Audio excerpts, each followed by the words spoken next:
All weekend long be partying. That water I drink Guardian. It's the only water that I drink. It's the only water that don't stink. No, okay. That's I was booty popping the whole time I did that. Yeah.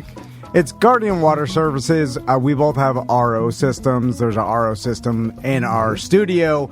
And, you have a chilled RO system because you... I got the bigger tank. Yeah, you're the big dog. This is your yard. Yeah, yeah. Oh, make that shirt. This is my yard. Stay on the porch.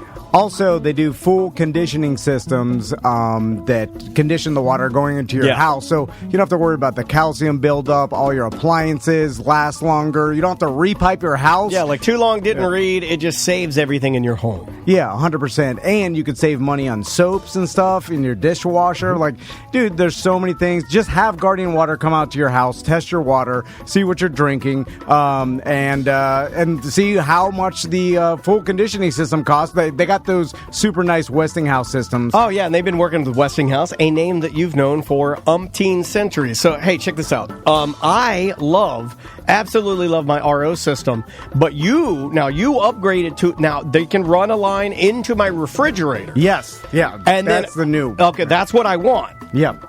That's no problem. Dude, just call them. Yes. Okay. Yeah. No, I'm just asking if you'll set me up with it. You call Guardian, they'll figure that out. Okay. And same thing, you might need a little bit bigger of a tank, but that's easy. And in this day and age, when I know you guys...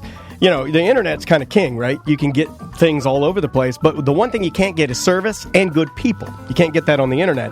And Josh and his team at Guardian, they work with Yellow Brick Road Foundation, the charity that we work hand in hand with. So when you are, like, even if you just had the guy come out and test your water, you're working with a company that actually cares about families and children and pediatric heart defects and trying to do a little bit more than just sell water services within the community. They're much bigger than that, and they're a big part of, you know, kind of what we do. 100%, and they service a lot of Florida, so just call them. It's GuardianWaterServices.com. Live from the Streamline Mortgage Solutions studio, it's Orlando's own Tom and Dan. Hello, this is your Mediocre Time with Tom and Dan program. We hope that you will find our presentation precise, joke heavy, and just right. Thanks.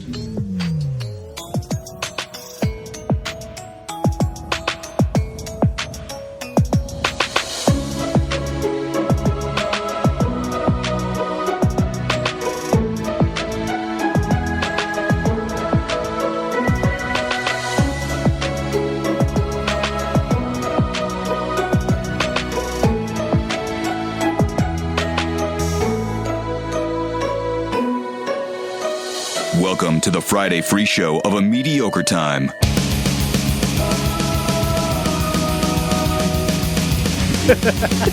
Listen, I'm oblivious, like, to a lot of things, but I think I can tell when my phone's blasting hip hop into the mic that's right in front of me. He looked at me and was mad. He looked at me, he's like, how long have you been doing radio? You idiot. How does that happen? Welcome to A Mediocre Time with Tom and Dan. I am Dan. I'm Tom. Samantha's here. Butler's here. The fish are here. Ross will be bringing us news a little bit later. What else is going on, dude? Oh, we got new drinks. We do. Oh, yeah. Thanks to Travis for, man, nice find. Nice find. Look, I heard it first because in the BDM Side Chicks, these girls know everything. What is it? What am I drinking here?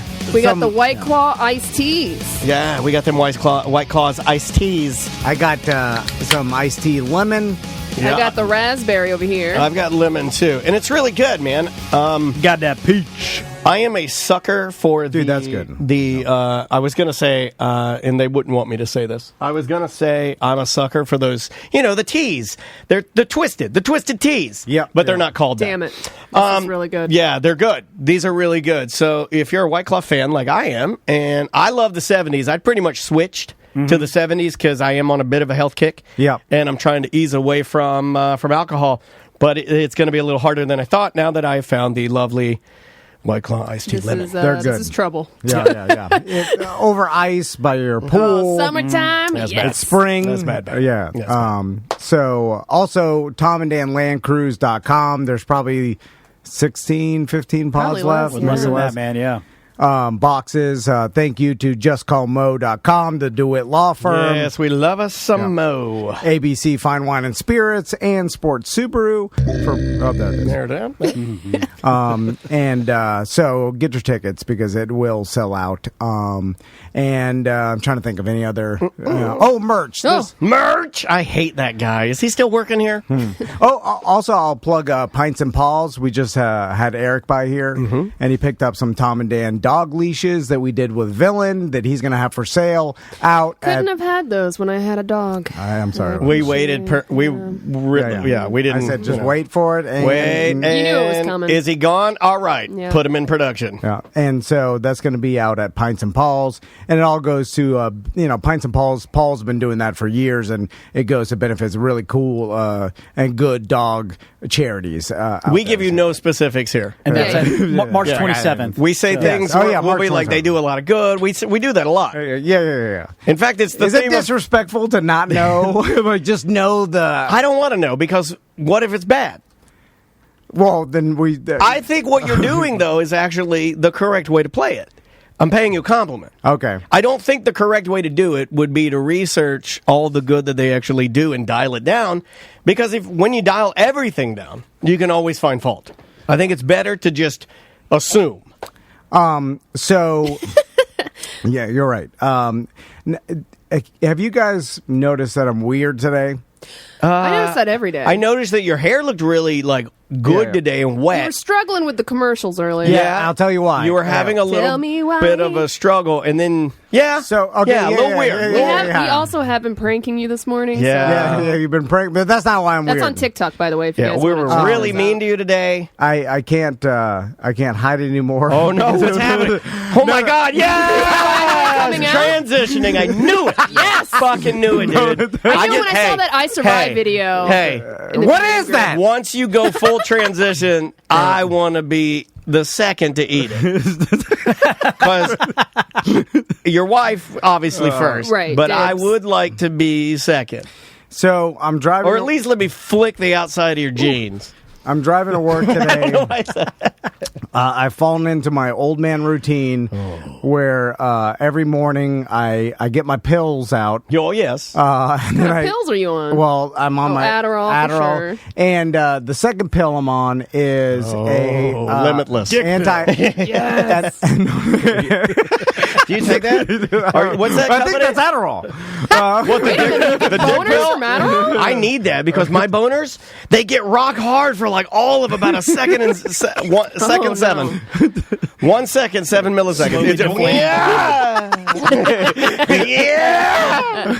It's like my What do you do boners. with that? Okay, hold on. My boners Nothing. are like a flight to Eleuthera. By the time you get up, you're coming back down. Okay. That's in the Bahamas, for those of you that don't know geography. No, I didn't. Airline joke. But Old. so I also take I know my audience is old. I go right for the pilots. I take an antacid pill. Baby. Yes, I'm winning. I'm Little not as old. baby got Yeah, some Yeah, and acid reflux. because apparently, hot sauce and only carbonated beverages and alcohol. You have a site, only carbonated beverages. Yeah. Some, as you get older, I think that wears on you. When's Whatever. the last time you had a? And by the way, I'm mad about it. When's the last time you I had don't wanna tell it. a tepid.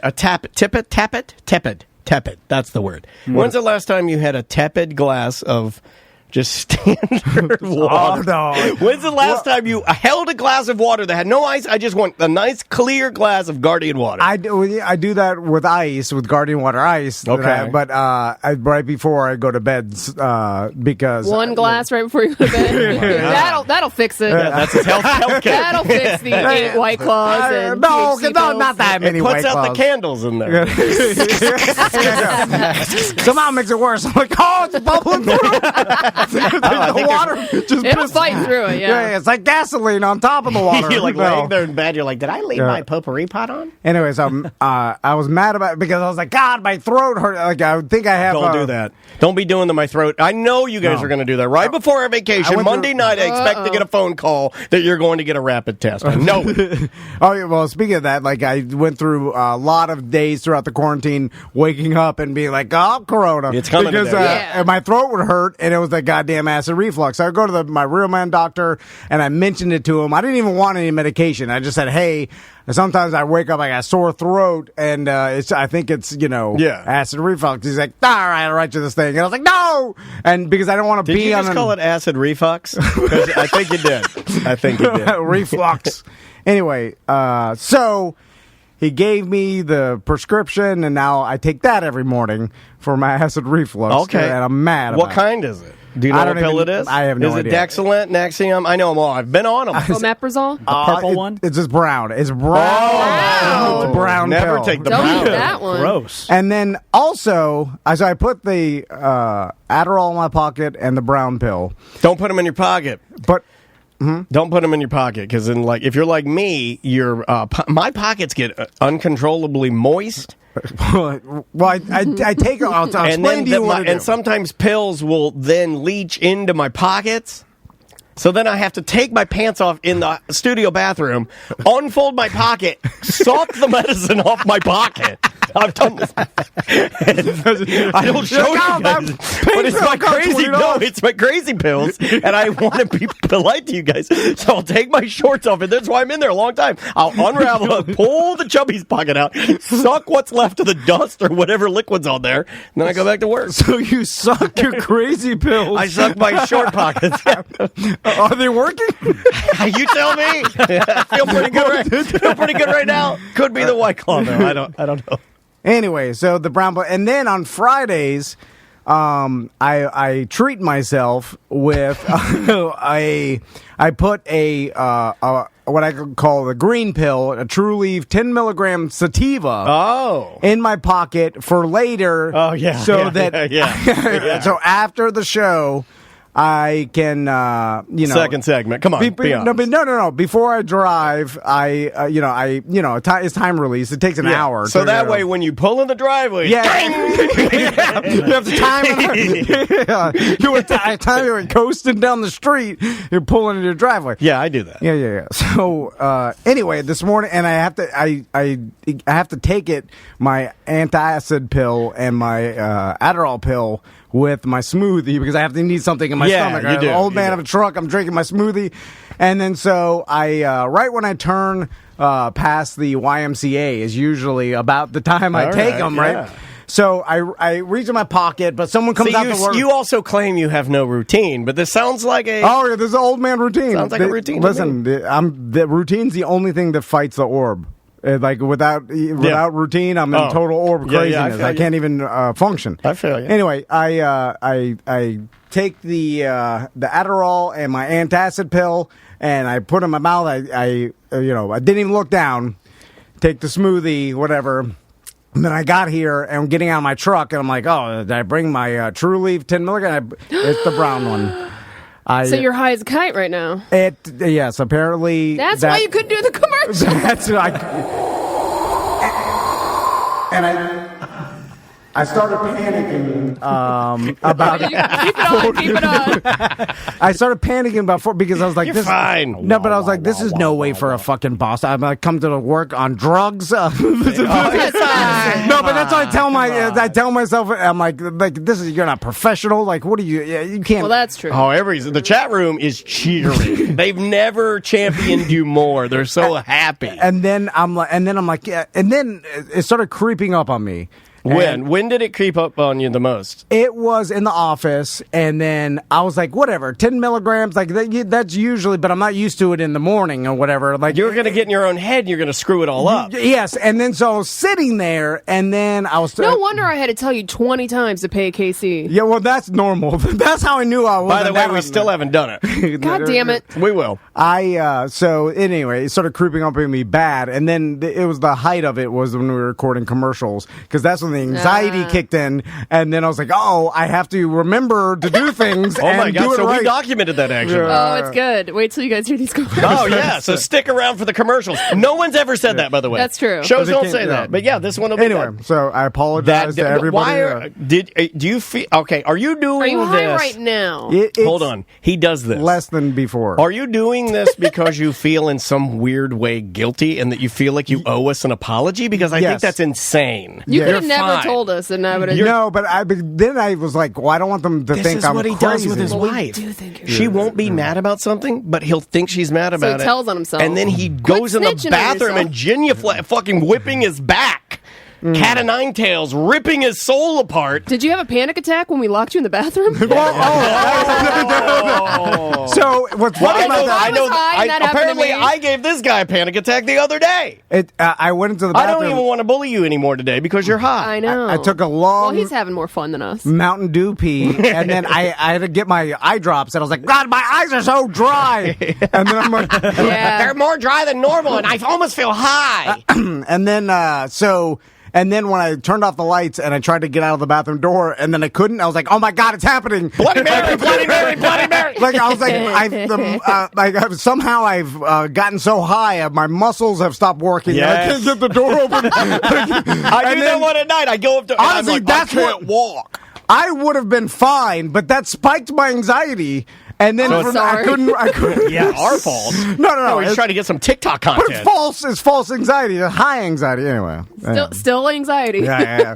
And then the door, and I was like, what the hell is this? You're filming TikTok videos about me? Check out the TikTok. We're bullet crazy. Now we know it's then- high in the Dude, video. I'm sorry about that. Anyway, and then so earlier this week, like I walked in here, and the studio door was closed.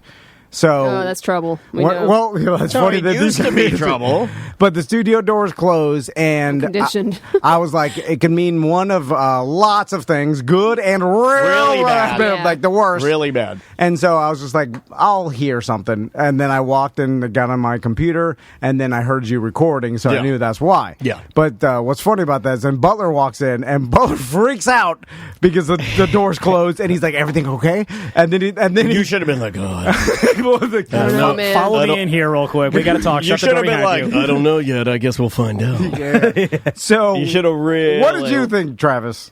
I had, I was like, man, Truth. I was just Tell wait. us the truth. I was like, what the fuck did I do now? Yeah. The funny thing is, we were like that too. We were like, what the fuck did he do You now? should have swerved and called me in here. Yeah. And Well, then, honestly, I wasn't even thinking. Like, I just had an idea of something I wanted to do, which is really stupid, and then I don't think it's not a big process. You know what I mean? Like, yeah. In the dark ages when Lee was here, Yes. when the door was shut, I knew Oh, either he was having an are emotional you trying to breakdown. ruin my or- Fun Friday? Like, yeah, we can talk about it now. It's It was always closed door meetings. I was can like, you what shut the the door? I was like, hell's why? going on in I there? hate shutting the door. We can broaden this because I believe that every office has the one person who needs to call the closed door meetings, Yeah. because the closed door meetings, when you call one, it is a bit of a look at me type of deal. Is it a power move? Like And- I have the power to close my boss's door? Like, what, I never what is that? understood why. It would be like a simple thing, like he wanted to like take a time off, or so, I don't know, and then he'd be Yeah, like, he'd be weirdly secret about yeah, stuff that he'd didn't pull need you to be. aside, and if you think I'm making fun of him right now, I absolutely am. He would pull you aside, and he'd be like, "Hey, can I talk to you for a second? Do you have a minute?" And I'd be like, "Oh my god!" Right? Yeah. Oh like, what my is happening? god! And then I'd be, Something extremely serious. come on in. Let's do this. Shut the door. You'd sit down and be like, "So I'd like to take. Is it gonna be cool if I take like? I'm gonna be gone like next Tuesday. Okay, is that cool?" And I'm like, "I don't fucking care." Yeah, don't care. And yeah, but then it would be for other things too, like for everything. Yeah, It was so like, hard to gauge. Yeah, what I is didn't this, know. like, And then, then there'd be then the worst the of the real best. It's times. funny that he asked about that, but then just didn't ask if he could buy his weekly groceries on your credit card. Right, and then when we did have to deal with things that were actually serious, it was the same process. Like it's kind of fucked up when you think about that. Hey, that's when No Lead Tuesday started. You're like, no, Travis and Sam, you still come in, but no lead. Oh, I forgot about No Lead Tuesdays. That was your law. You implemented that. I wasn't here on Tuesdays with Lead. I need at least one goddamn day. It's too real. It's spiking my anxiety again. Yes. Calm down. You know what? You're right. It's spiking it You're up. right. I'm sorry, sir. I didn't. Why don't we jump into Fun Friday and play the new song? Oh, okay. So that's why Dan. Well, you guys don't even know what the fuck it is because I work with a bunch of old people. Yeah, that's true. So Daniel's door was closed and he's like recording a song. I have no idea. You asked if I wanted to hear it. I was like, no. I always like to hear these things on the show. Well, actually, you said no. I fucking hate those things. Save it for the show. Is correct? Oh, here I made this. Tom, this is for you because I've decided that I used to do the Weird Job Wednesday theme songs for ACT. And then I started thinking that it's all good and well to have those, but we have a really nice intro for ACT that Owen and Oh No Media made for us, and they can do that for your show as well. Yep. Oh No Media, just search them on the old Twitch or the Googs. And then I was like, people like these songs I'm writing with you singing popular songs. I was like, fuck it, I'm just going to do nothing but Tom songs like this one, which is probably the biggest song in the world right now, at least when it comes to young people.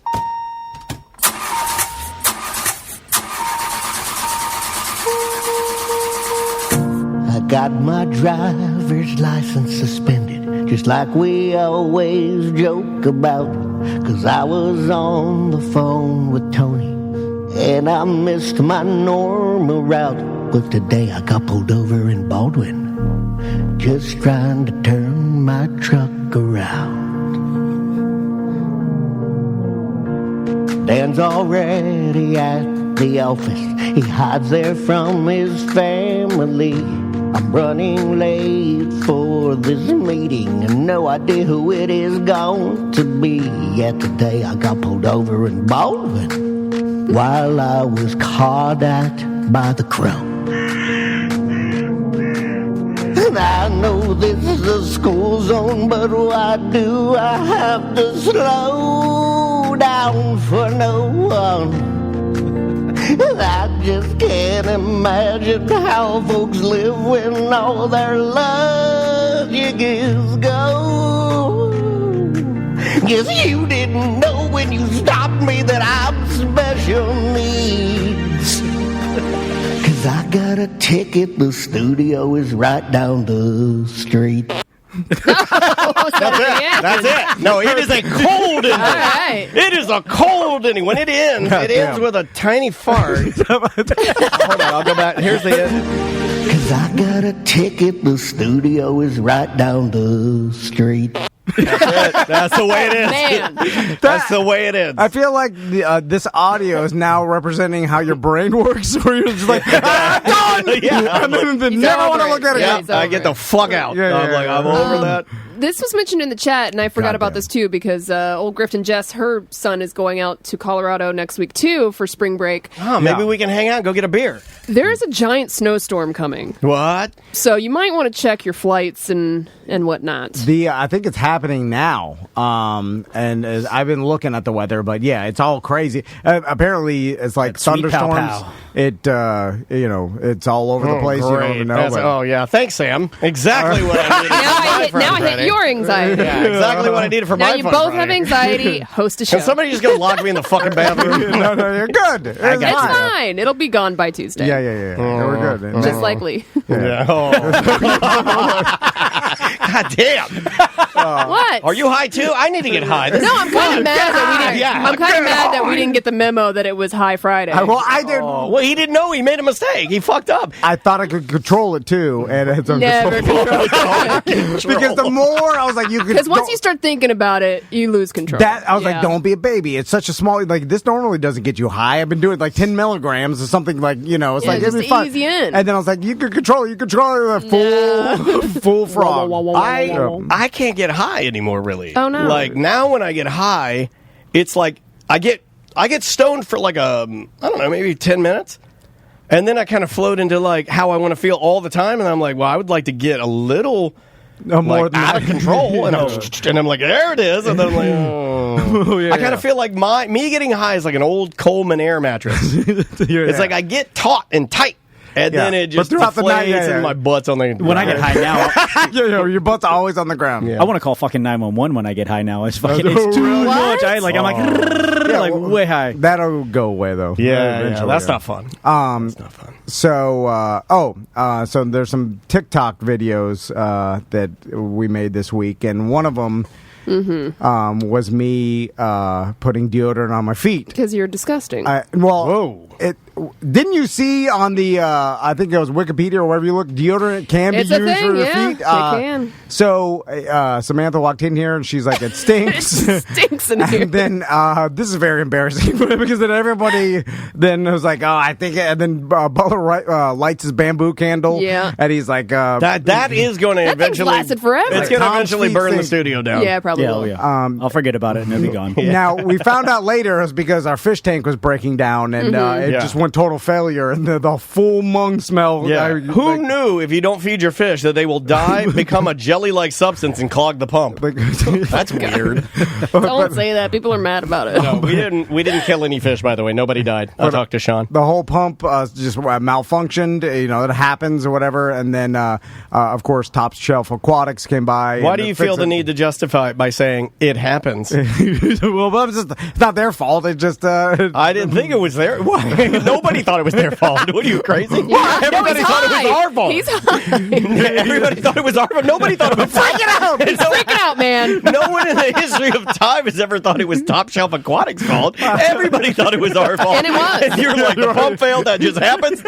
Yeah. Yeah, maybe I'm saying that because it You is feel our bad, fault. yeah. Because I was You're guilty. I was down there Now you're telling the truth. turning the buttons. Turning the buttons. I pulled the whole pump out once you guys left because I was going to be a hero for like maybe 2 minutes. I was like, I'll get this thing running, then everybody will think I'm great. So anyway, when it fully shut down, I mean, it was fish crazy in here for a while. Bad. I got a But question. Samantha smelled it way early. Like she smelled it like a cancer dog. I feel like now I have Butler's nose. Because remember, he was the one that always smelled things. And we're like, I don't smell anything. Now I'm like, every time I walk in here, it's a new funk. I think that's Welcome to my world. It's terrible. Well, you don't have. Are you still smelling? I still smell it all the time. I just got to learn to live with it. When now. I come in can't. here, It's I don't. The world is a stinky place. Well, think about all the pollen that's out there right now. It's very difficult for me to smell anything right now. You got to get that Flonase. And I have Flonase has never worked for me. By the way, Flonase has never worked for me. Advil's never worked for me. Nexium's never worked for me. There's a What? list of drugs that just like doctors prescribe them. I take them. They don't work. That's probably leads to my hypochondria or something. I don't know. But the smell thing, like every time I walk in here, I'm just like, I can't believe you don't smell it. Like, It's here so we are. bad. It's kind of like living with a stinky dog. You just don't smell it after a while. And I think you've been in here so long that it's yeah.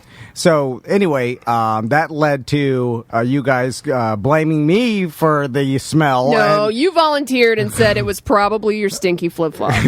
We didn't call you out. And your flops do fucking stink a lot. Yeah, Because you're like, I did some yard work. Well, it's Why don't you buy? it's Crystal's fault, and I'll explain. Oh! Because Why don't you Shifting buy blame. waterproof flops? He needs Crocs.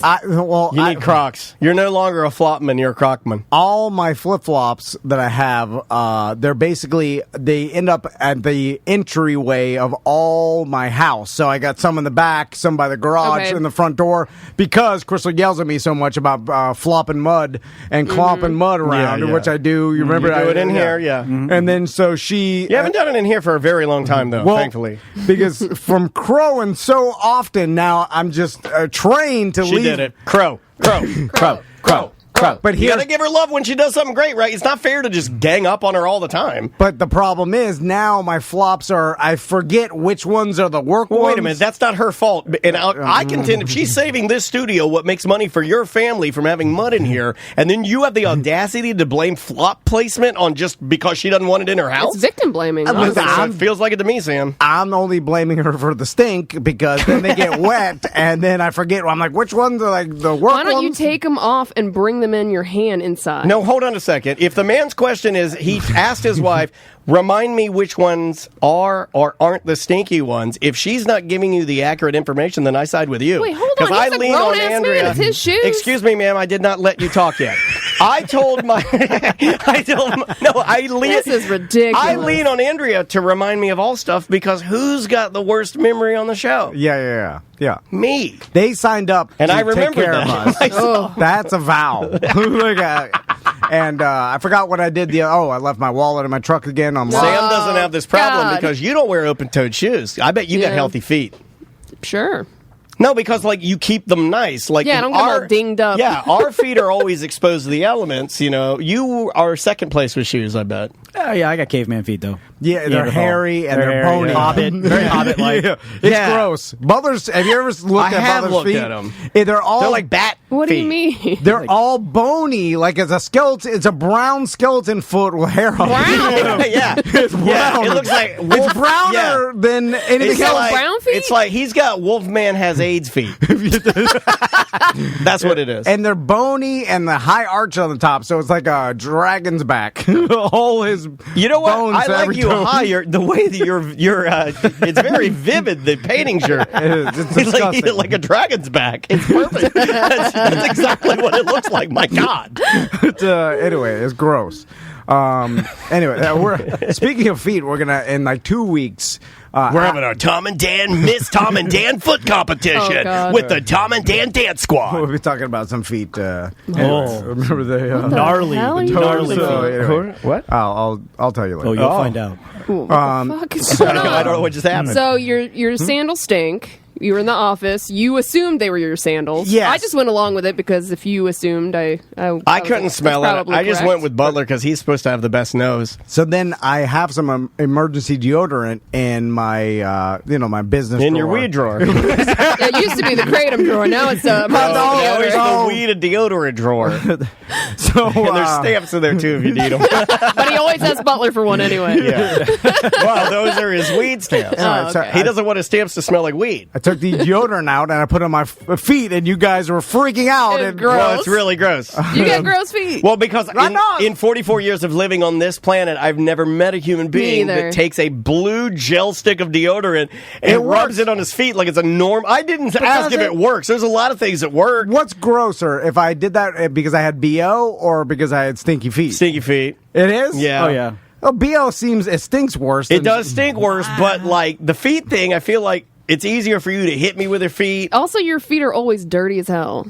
They're Well, that's exposed. because I'm walking around. Yeah, so that's why it's gross. Like titties wouldn't be as Deodorant like, we titties? wouldn't like titties as much as we love titties if women just were topless with dirty titties. yeah, If right, women right. walked around with muddy, Well, that's like- spaghetti Mud tits. stained mud tits all over, we'd be like, for the first day, we'd be like, this is a conundrum. It's fucking me up, I think, because after a while, you'd be like, fucking clean your titties. Yeah. You'd be like, Wipe God those damn. things down. Yeah, what? Well, the that's fuck? that's a sexual feet. They Some walk in the people ground. fucking love to Some suck on a people- toe. That's true. Yeah, and But It's that's the a biggest, fetish. It's the biggest fetish in the world. it's got to be because there are more dudes getting jerked by feet.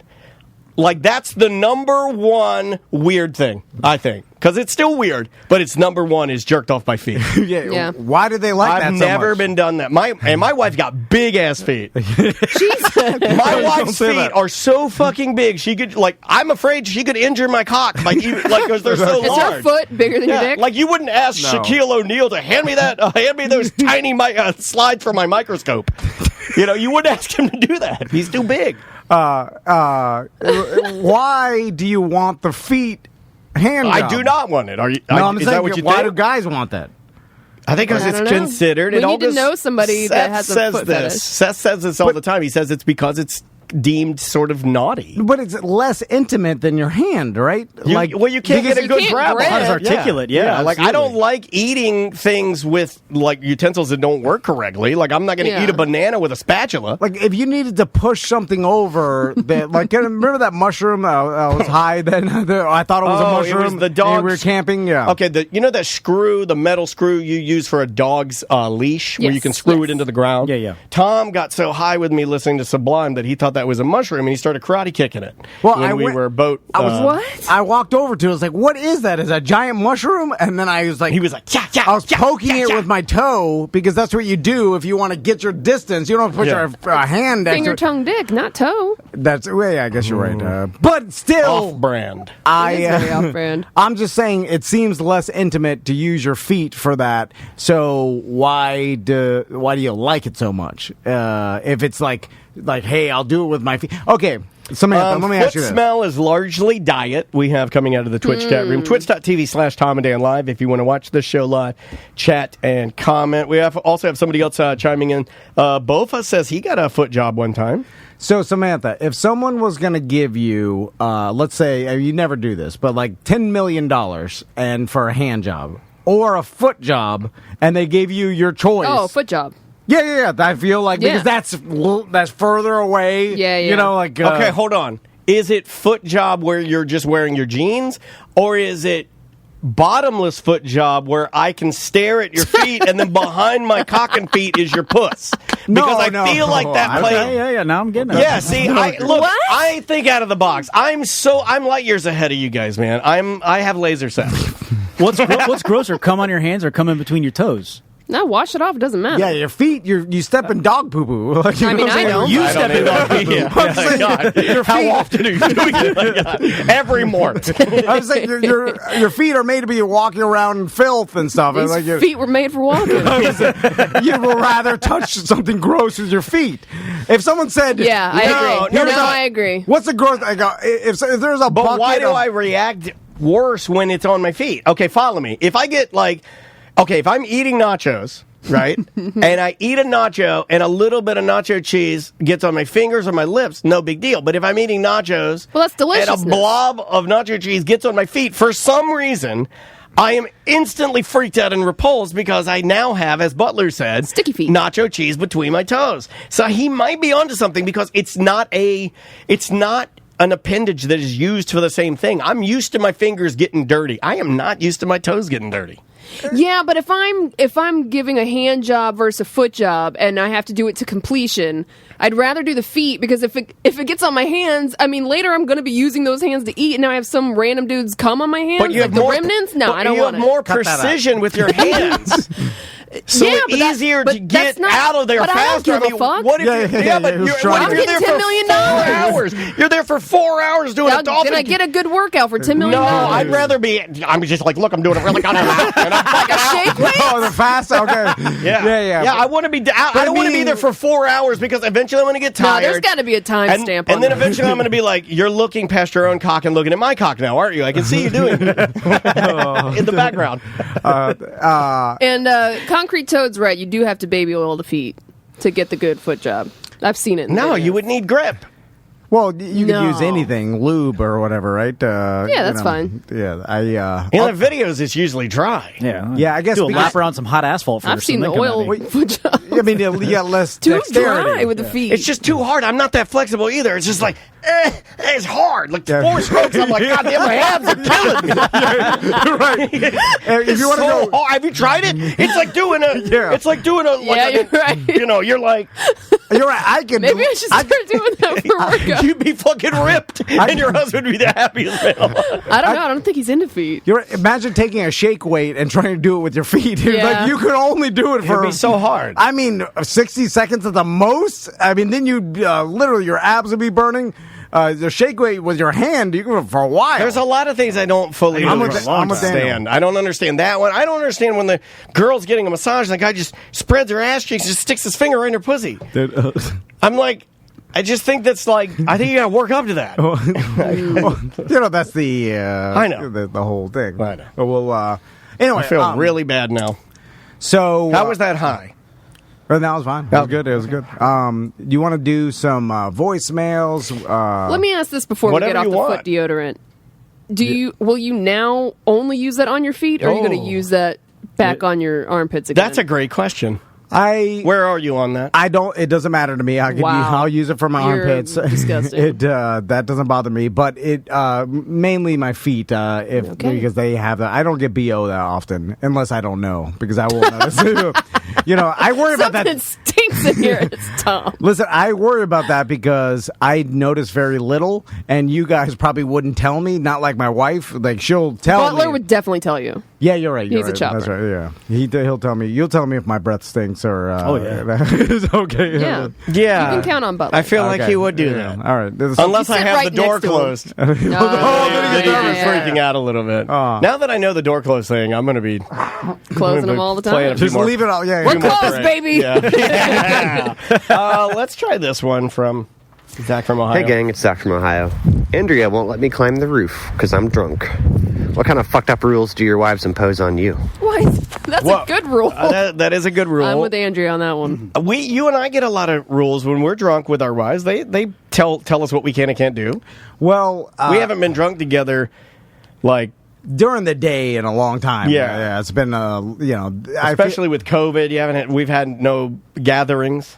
Yeah, and nowadays, if I'm getting drunk, it's at night, and I'm not climbing on the roof unless there's an emergency. Yeah. And then if there is, those days are gone. She knows, but she'll tell me, she'll yell at me to be careful, and if I'm cleaning leaves out the gutters or whatever, and she is constantly, if she calls me and I don't answer the phone or I make a sound, like in the garage, sometimes, this lizard jumped on my feet in the garage when I'm taking the trash out. Where It you're was like it was like attacking my feet. No, it's because it stinks. Because I kicked it, it ran over to my feet, and it jumped on my feet, and I was like, and I kicked it off. I thought that was a Slim Jim. Ran back at me. Poor little lizard. Anyway, so I made these noises, and then Crystal ran to the garage and opened the door. She's like, Aww. "Are you all right?" And I'm like, "Yeah, lizard." She's like, "I thought you died of a heart attack." Like she always thinking I'm going to die. Now I'm sad you're not dead. It's always she thinks I'm screaming because my heart's exploding. And why don't you use her paranoia of that Ooh, prank to her. prank her back? Prank 'Cause wars. You're sick of her pranking her. Next time, fall over. Pretend you're having a heart attack. Knock some tools over, fall down, have her run to your aid, and hello, and then just go, I got you. I got her really good with a roach the other day where Nice. she trapped it in the sink. This is unlike you, by the way. You're not a prankster. And then she's like, I trapped a roach in the sink. I left it there for you to get out. And then This is so. and so it was a roach, and she doesn't mind me killing roaches. She just doesn't want to do it herself. Gotcha. And as doesn't long want as- Why don't to. you just wash it down the sink? I mean, Turn on the garbage disposal. Oh, no. Yeah, it's like Disney. It's just a technicality. Take their body off property. And so I did the old mush of paper towel. I love those, And yeah. I smoosh it down. But that doesn't work. You got to really get in there. Yeah. Because they'll live. Oh, yeah. But then I was like, I'm gonna throw this paper towel. Crystal's sitting on the couch, just looking at her phone. I'm like, I'm gonna pretend like I'm throwing the roach paper towel. So I got another paper towel and Nice. did I the love old those. magician switch. And then I threw that out at her, and she freaked out. And then the boys laughed. We all laughed. Oh, I love it. One of my absolute favorites is to take Maisie's original non-working, and it was mine, original iPhone, and then telling Andrea that I'm putting her new case on her new phone, and then I throw, as I'm struggling with the case, the old phone onto the tile. Oh, okay. Oh, yeah. The old Fantastic. It's fantastic. pranking your Tears wife. in the eyes. Yeah. Tears in the eyes. And I know why she likes to do it to me so much. It's fun. It's like a little, I'll get you, bitch. Yeah. You know what I'm saying? In a nice way. You Yeah, know, in a nice way. And she's doing the same thing to me, and then it's like, How about you and your loved one? How about you and Travis? you torture We each don't other. prank each other. No torturing? We're not prankers. No dysfunction? Any No. pranking? Oh, I love jumping out and just scaring her. No. and, Oh, you go with the classics. I do it that. to my dog. I do it to her. Your I do it- dog. Don't do it to your dog. Travis did that to me one time, and I started crying because I almost stabbed him. Oh, my God. Oh, by the way, Travis, when you were in the bathroom, Travis was like, let's put this I stuff knew one of y'all were going to think to do Well, that. I mean, you know which one. He's Yeah. like, let's burst in there. Burst in. Let's burst in there while she's on the toilet. We'll all have on wolf masks. I'm like, the hell? you cannot do any of this. Please do not do that ever. Because somehow I'll be sitting with a big old Yeah. baggy suit. and it's going to be a bad attorney. We're all going to be sitting there. If It's not you going to guys be Mo. burst in, I'm calling Mo. Better call Mo's Saul's on my on side. there. And then Oh yeah, I got a. Burst in on the go. Better call Mo. I got shoulder pads in my suit, and then we're sitting there sweating. And then Travis is somehow on our table, and I was like, "God damn it! You can put him at a different table. You got to sit at this." Anyway, You want to take a little break, or you want to do a voicemail? It's your choice. I got another one. let's see. Let's do one. Let's do one. Yeah. I'll do one more. Hey, Tom and Dan, it's Zach from Ohio. I just became a plumber's apprentice, and my boss is 36 years old and has a grandchild. And I thought that was pretty interesting. We haven't heard from him in a while. I thought I'd load those back to back. That's an interesting word to use because that's probably more unfortunate because that means you had a baby at 16 and then your baby had a baby Some at 16. people prefer that, though. Some people are like, they want to get... 16? Dude, I've talked to people... Unless they're lying, which could be a very, very well the case. I think that we all people do. like to get the kids out young. Yeah, we all and do that. Enjoy their We life. all do that, right? Like, for instance, 22. if you were to ask me, I would say, and I think everybody does this because it's human nature. Somebody asks me, "Oh, you had a kid a little later in life," Right. and I will say, "Yeah, I think at this age I can really enjoy it a little bit more." Like everybody, Right. Everyone justifies why they had their rationalizes kids what when, they did yeah. because I don't think you can't really plan for kids. I honestly don't believe that. Everybody's experience is going to be totally different, and I don't think I also think it's a little weird to say like, "Oh, I wanted to get them done," and it's like get them done. It's not something you want to get done. It's never mind. Yeah, it's something everybody's different. What I like is when someone tells you that their daughter or like some family members having a baby, but they're like 16 or 17. Then the congratulations is like you're trying to see if this person's happy about this. You're like, oh, congrats! Like, it's hard to do the same if you then. I don't even do that. I go, oh wow, that's it. The good. oh wow. That's bold if because what if they're like, yeah, they're getting an abortion? Why would you say like? I'm sure people have said that before. Her body, her choice. Well, it's like I don't think they tell openly. Some people, I bet don't some give people a do. fuck, Yeah, man. I bet some they people tell you do. all their personal business, even if you don't want to hear it. That's fine. I'm just saying that's a chopper trip. It becomes awkward Yeah. for the other. So don't tell me about your abortion, don't tell please. me. And also, I support you, but don't tell me. yeah, if you tell me your kid that's 16 is pregnant, I don't know what to say. I want to say congratulations, but I know this is deemed as like maybe a mistake or too early or whatever the hell. And it could or couldn't be. There are people that have done it and been great. And, No. The one whatever I happens hate, is fine. I'm just saying that's a. the one I hate even more than that because I feel like I'm allowed to make a decision in my own brain. The one I hate more than that is the parent who has the kid who's 15 or 16 and having a child and then starts running the child or down to me and wants me to also agree that it is a bad decision. You know what I mean? Oh, like I don't want to be pulled into that, man. Like I don't want to. Like that's your life, and it sounds unfortunate as Tom says. And I want everybody to be. First of all, I want the child. I think of that first. Please be healthy, and if you're not going to have a good life, hopefully you'll be put up for adoption and go to a family that will love you with all their heart. It'll be fine. But I don't like being pulled into that. Just don't tell me anything about your life if it's borderline. Only if I know. Like if it's your birthday, I go happy birthday. Like that. You're graduating from whatever. Arm's length. I know how to handle that. I know how to handle like you getting married. I got engaged. All the major ones. But my 16-year-old's having a kid. You tell me about your surgery. I don't know whether to be sad for you or be like root you on. I don't know. If it's mildly taboo, yeah. If you tell me about your cancer, I don't know what to do about that either. I'm sorry, but what do I do? Just don't tell me the things that I don't know how to respond to. It usually comes up in a weird way, though. I had a guy one time, like talking to it's like, hey, what are you doing this weekend? The guy's like, I don't really have any plans. I got cancer. It comes up like that. And I'm just like, don't do that. I had that happen a couple of weeks ago. I'm like talking to somebody about just like really, really light things, and all of a sudden I got like a really a fat bomb dropped on me, and I'm like, That's I don't unfortunate. know. I don't know. Don't tell me who died if I don't know them. You know what I'm saying? Because then I don't know how to handle that either. Because I'm like, oh, I'm sorry, but I don't know. I mean, that's fine. Yeah, to me, that's not fun. I get weirded out. Let's do this one, and hopefully this will cruise us into the break. Oh, my God. In honor of the Friday Free Show. I've got 98 dots, but being an old man ain't one. Boom. Mic drop.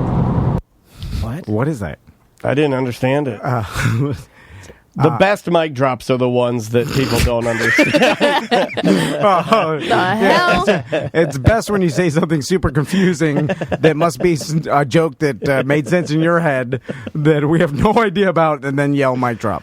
We'll end with a positive. This guy agrees with you, Tom. What's up, guys? I was listening to the most recent BDM show, but seriously, I have to kind of somewhat agree with Tom whenever it comes to his way of fixing things. I'm kind of the same way. I grew up Turd nugget when I was younger, and Turd I didn't nugget? really want to learn. Did he just say he grew up as a turd nugget? Is that how you grew up? That's awesome. He's like, what? Is that what he said? I grew up just like Tom. I'm exactly like Tom. I grew up turd nugget. I'm like, yeah, that sounds about right. God damn it. Everybody who somehow relates to me that calls and leaves voicemails, it's always Juggalo. They're like, I'm just like you. I'm an alcoholic. I'm an alcoholic turd nugget who likes to get jacked off by women's feet. You know. I have a gambling problem just like you, Tom. They're like, I don't know how to talk to people. No emotion. It's all bad. Anyway, love the show. I got to go to the hospital. I think I got corona. Bye. So what? That's a term now. If you grew up turd nugget? Never heard that before. I can continue. You want some more? Yeah. All right. Anything. I didn't really want to go hang out with my dad when he was fixing things. And I just want to sit in my room and play video games all day. I'm just a piece of shit. And just like people call me you. People give me I get mistake for you. I didn't sit in my room and play video games all day. I'm like, that's not me. No, I know. I graduated high school, joined the military, finally grew up, just like I moved away from my family.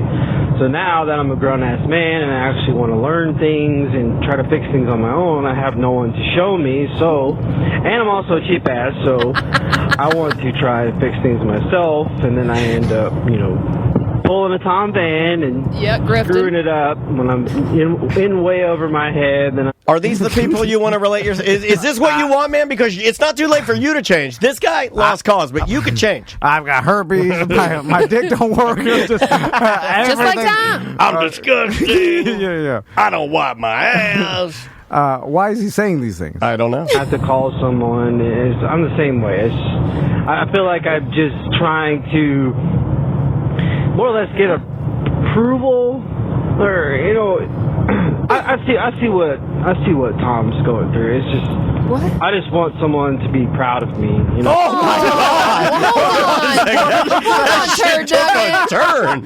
Oh my God! I'm proud of you, Turd Nugget. Turd Nugget got me in the heart. Don't.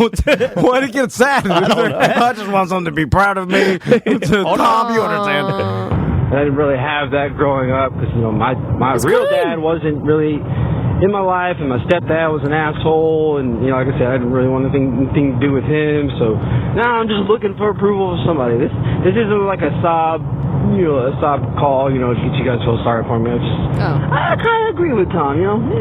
He's an alright dude. He's just not that there's nothing wrong with trying to be a man and fix things on your own, but sometimes, I'm just going to have to bite the bullet and say, I can't do this, and just have a professional come in. All right, guys. Have a good one. It sounds like you, too. I like how then he says it's all right. He's like, it's all right, Tom. You'll be okay. You'll be okay, buddy.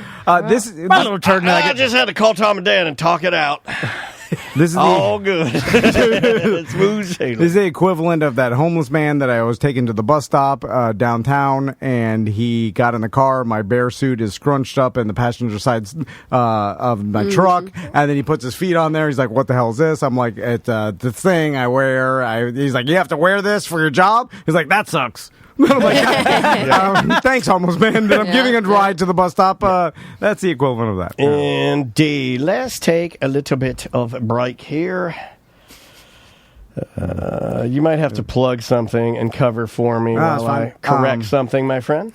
let's talk about Sport Subaru and also Sport Mitsubishi right there in West Colonial Drive, heart of Orlando. Talk to Mike Stacks if you're looking to buy a Subaru. I bought 3 cars from them and also 2 cars from Don Mealy Chevrolet in Claremont. And you could talk to JC Harrelson. I know we just got an email from someone that I think it was a voicemail. It was a voicemail about someone using JC and him just cutting to the chase and giving him the best deal. Here it is. And he didn't have to deal with any of the salesmanship and the car dealership world. No. You skip past all of that if you just talk to Mike Stacks, JC Harrelson, and they'll do it all over text or the phone or whatever you want. Mostly text now. It's funny. We used to think. Remember when websites were like a thing? Not really. Yeah. Just tell them what you're looking for. They'll tell you what they got and the best price. It's just an easier way to buy a car. But it's Sport Subaru and Don Mealy Chevrolet. Indeed. The name of the song is Problems. The name of the band is We Were Sharp. If I could get you to admit it, we'd be good. If you could get me to say sorry like I should. No, I'm not talking now. Yeah, we got problems now. We love living in Florida, and one of the only drawbacks are mosquitoes. Not a fan. Yeah. Every day my sons go out and play in the yard because the weather's so nice. Yeah. I don't have to worry about mosquitoes like I did before I got the mosquito net system. And basically the system's like a big drum of this perfectly fine, like, mosquito repellent. It, like, dissipates. Perfectly fine. Damn it! It's perfectly fine. What's in that? What is this around my? It's Torque. It's perfectly fine. You don't know. No, leave it. No, we're leaving it. Because I meant perfectly fine. Are we leaving it? Okay, but then I nominate this for next year's awards. This is in the nominees for next year's awards. I mean, is that dangerous? Because you didn't say anything bad, and it is perfectly fine. But I just when people say that, I'm like, oh yeah, really? Is it really? Well, I don't know why I said it. Why did you say perfectly fine? Because I was trying to describe the fact that it dissipates in 10 seconds. It's not harmful. It's not a harmful chemical or anything. Yeah. It's like 100 times less harmful than the off that you would spray on your kids. Well, you could have said that, but you didn't say that. I don't know that. Well, I don't know that for a fact. But I know that it's totally safe. Listen, my wife... Is it totally safe or is it perfectly fine? It's both! Anyway, it sprays no mosquitoes. And it does it automatically. I don't have to think about it, and I just go in my backyard. Yeah, it's oh my God, you hear that? I have corona. Oh my God. Oh my Lord. Can you smell it? Perfectly fine. I can't smell anything, but I feel perfectly fine. And Daniel's got the portable system, so... And I can attest, it is also perfectly fine. Don't beat me up, dude. It's Mosquito Nix, perfectly fine.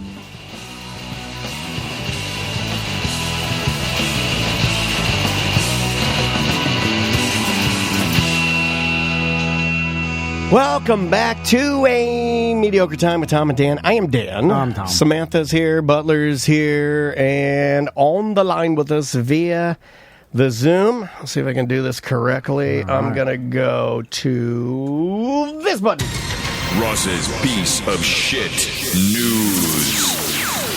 Ross's News brought to you by Johnny's Other Side. If you haven't seen the new renovation of Johnny's Other Side, you got to check it out. Yes, sir. I've seen a lot of people eating there. I think it's because of the good weather. Yeah. So if you want to go by Johnny's Other Side, get a $3 craft beer, and they still serve the Real Man Burger. They do. Do they, though? Yeah. I don't know. I think EJ was eating it the other day. No, EJ eats everything because he's big and fat. How you doing, Ross? Is that your version of a personal endorsement, Tom Van? I see people eating there. God, what the? I don't come and criticize your show, Ross. I am a personal patron of Johnny's. I've been there. I've eaten the tots. Last time I went there, I went with Bart Merrick. And he's a seaman, you know. He's a boatman. He goes out into the ocean and catches his own fish and shit. So he wanted to call their bluff and see if their blackened redfish sandwich was good, and he said it was top fucking notch. All right. Bart goes and like with deep sea fishing. Yeah. He grew up on the ocean, dude. Yeah. His first job was like he cobbled together a little boat from like beach debris or something. And he would run people out into I want to say Biscayne Bay is where he grew up. He would run people out into the bay and do like little boat tours. I think it was Naples or somewhere around there. But all right, now I got be wrong about the body of water. I got a new long form conversation that I'm going to have with him next time we talk. Leave him alone. I want to get into fishing and then don't talk to him ever again. I'm so sorry, Bart. We'll talk fishing for 45 minutes. Don't do that. Anyway, Ross, speaking of your podcast, how's your podcast? Where can people find it? And then, well, don't forget my favorite thing about Johnny's. Johnny's, if you look at the front window, the Tuesday special is 10 wings regular price. Yeah. It's been like that for, I want to say, for 10 years. Yes. I like that. At least, like, I've been living in my house for like 10, 12 years. It's been at least that long. So, Ross, who do you have in your show recently that you want to talk about? Yeah, you got a new one out today, right? Is it already out? Did Mickey drop it? That guy is hard working, or like he's just staying up at night because he's working halfway around the world. I'm not sure. I only saw your post saying there was a new one to come, so I may be absolutely incorrect. Yeah, that should be out soon. We talked to this guy, C.D. Payne. Some of you may have read his book, Youth in Revolt, and then it also was a movie with Michael Cera.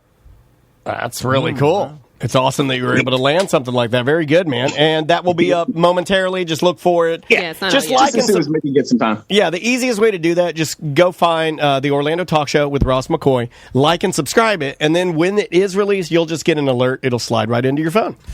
All right, what's the first story? Let's talk about a story that generated a lot of buzz between me and Dan last night. Yeah. And what has been described as the classiest dismissal ever of all time. The Weeknd has pre-boycotted the Grammys for any future music that he will make. Oh. I thought it was pretty baller, dude. And the way he kind of said it, like he was just like, yeah, well, you got this weird secret committee thing and you kind of snubbed me this year and all, so I'm just going to ask my record company politely to not send any of my stuff for your consideration because I don't need it.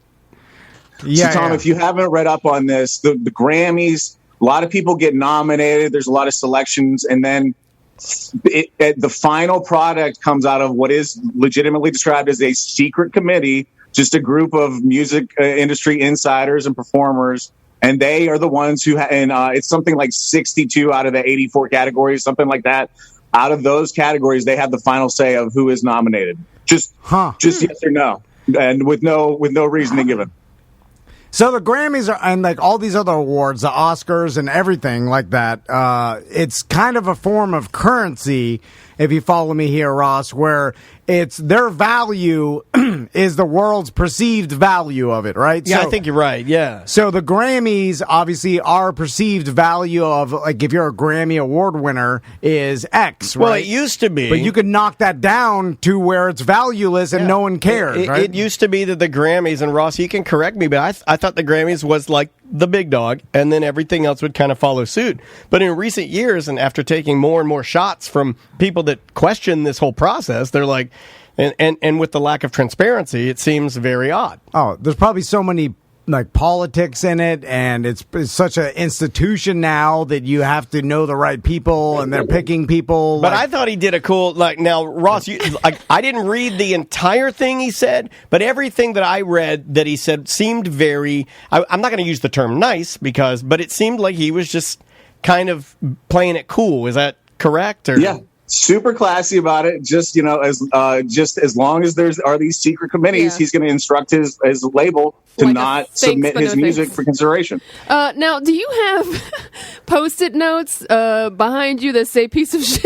Yeah. He's a pro, you idiot. I didn't realize what that was at first. Yeah, on brand. Yeah, that's a set. He's a pro. Excuse me. He's actually at Wesh right now. Oh, wow. Yeah, there's nobody in there. Yeah. They leave this weird window in the basement open, and I go there to smoke weed. So one of the critiques of the Grammys is that they don't necessarily represent artists of color as well as maybe like popular consumption of music and just even simple sales would seem to indicate. Right. For example, the last black artist to take album of the year was Herbie Hancock in 2008 for a tribute to Joni Mitchell. Wow. And I had to Google Joni Mitchell. She might be the whitest person. The Grammys, if you win a Grammy, it actually will bring you more money, it gets you more attention. You can demand more money. Yeah. I think so, yeah. So anytime that happens, then all of a sudden there's this huge, like, it gets corrupt, right? And then through years, even if you tried to not make it corrupt, like, the fact that you are giving away free value to people starts making people influence you in some way, and then and by the time you get to like, it gets real bad, and then someone points it out, like The Weeknd, like, fuck all this shit. Yeah. I don't need this. Yeah. Like, I sell enough. Like, the internet has opened this up. Like, you don't need to promote me. I don't need this to sell records. Like, but he's a huge artist. But what I found very odd about this was kind of like, is this? I think, Ross, the text you sent me last night, like, this is like the first time I've ever heard of anybody just pre-boycotting. You know, and I think it was his way of saying at this point, like, you know, that Grammy award-winning label that you get to put on your CD, it's not even worth it to him. Right. He's already bigger than the Grammys in the sense that, like, whether or not they choose to recognize that he had the number one song overall of the entire last year, right? He doesn't give a fuck. Now, like, yeah, and what's weird to me, though, and again, this is a question, I believe this was your question, Tom, from a couple of years ago. I mean, it all kind of runs together at this point, and it'll get worse because we're getting older. But you questioned a person, I think, performing on a huge stage. Okay, The Weeknd performs Super Bowl. Yeah. Let's say biggest stage. I can't think of one off the top of my head right now any bigger. And with Blinding Lights being one of the biggest songs that I've seen in recent years, and also it's a song that everybody in my family likes. So why would that be completely erased from any, like, being fit in any part of the Grammys? It doesn't make any sense to me. Yeah, and then, like, to put it in your terms, Tom, like, the only currency they have left is the prestige, and it's like, at this point, that's not even enough. Right. Fuck you. Right. So now, I guess where the Grammys, here's, like, if you're an up-and-coming artist, then that could really help you. Like, obviously, if you're not you're a huge name, like, it gives you a giant commercial. Like, even being nominated will give you a huge commercial because people will be like, oh, who's that? You know, but the internet is kind of dwindling that because now everybody knows who's that needs to know, or their audience knows, right? So it's like that value is getting the Grammy is going the way of, like, the nighttime talk show? Grammy is to Weeknd as nighttime talk show is to Preacher Lawson? Is that a decent? Yes, I think so. It's just... Oh, by the way, saw Preacher last night in Mr. Mayor. He played a palm tree farmer. If you are bigger than the show itself, then you're like, I'm helping you out at this point. Like even I'm still surprised, like, even how big some of the acts are that did the Grammys, like even last year or the year before, where you're like, why'd you do this? You're by performing and accepting an award, you're helping them because they sell advertising to the show. Like, you're by even performing, you're giving value to the award for next year. Yeah. So absolutely for free too. It's a great. Yeah, good on him. Listen, I thought the whole story was like my favorite story. It made my week. I'm like, all right, cool. Listen, I know, like, some awards are prestigious, and we still need awards, I guess, like the podcast awards. Well, no. Well, that's the thing. At a certain point, some of these awards just become a money-making scheme for whatever. So you're like, I'm going to create an award show and then try to We're going to get Chris Jericho to host it, and then by nominating or whatever these big stars, they're going to come to my award show, and then I'm going to film it, and I'm going to sell advertising on this award show. Monetize the Tom and Dan Award. We've done our awards actually are better. Saying baby, they're better than the Grammys. But so maybe this is the first, like, blow to the Grammys, and this is going to create, like, a bunch of people just opting out and saying, fuck it, I don't even want to waste my time. It's kind of like I don't even need you guys to, it would be more fun if they just performed. You know, like, and fuck all the awards and just, like, show me how good you are at your musician talent. It's like the Pro Bowl or any of these, like, All-Star games and stuff. Like, you almost have to incentivize, like, the hell out of coming to them because why would you? Everybody's like, oh, fuck it, I'm not going to that. Like, I'm already rich as shit. Well, I'm only helping your program by me being on it. Isn't that why those gift bags and everything are so extravagant. yeah. It's a hook to get the people there for the viewership. Anyway, I think the main idea is that it's an antiquated deal that probably won't be around for too much longer, especially if guys like The Weeknd are weighing in on it.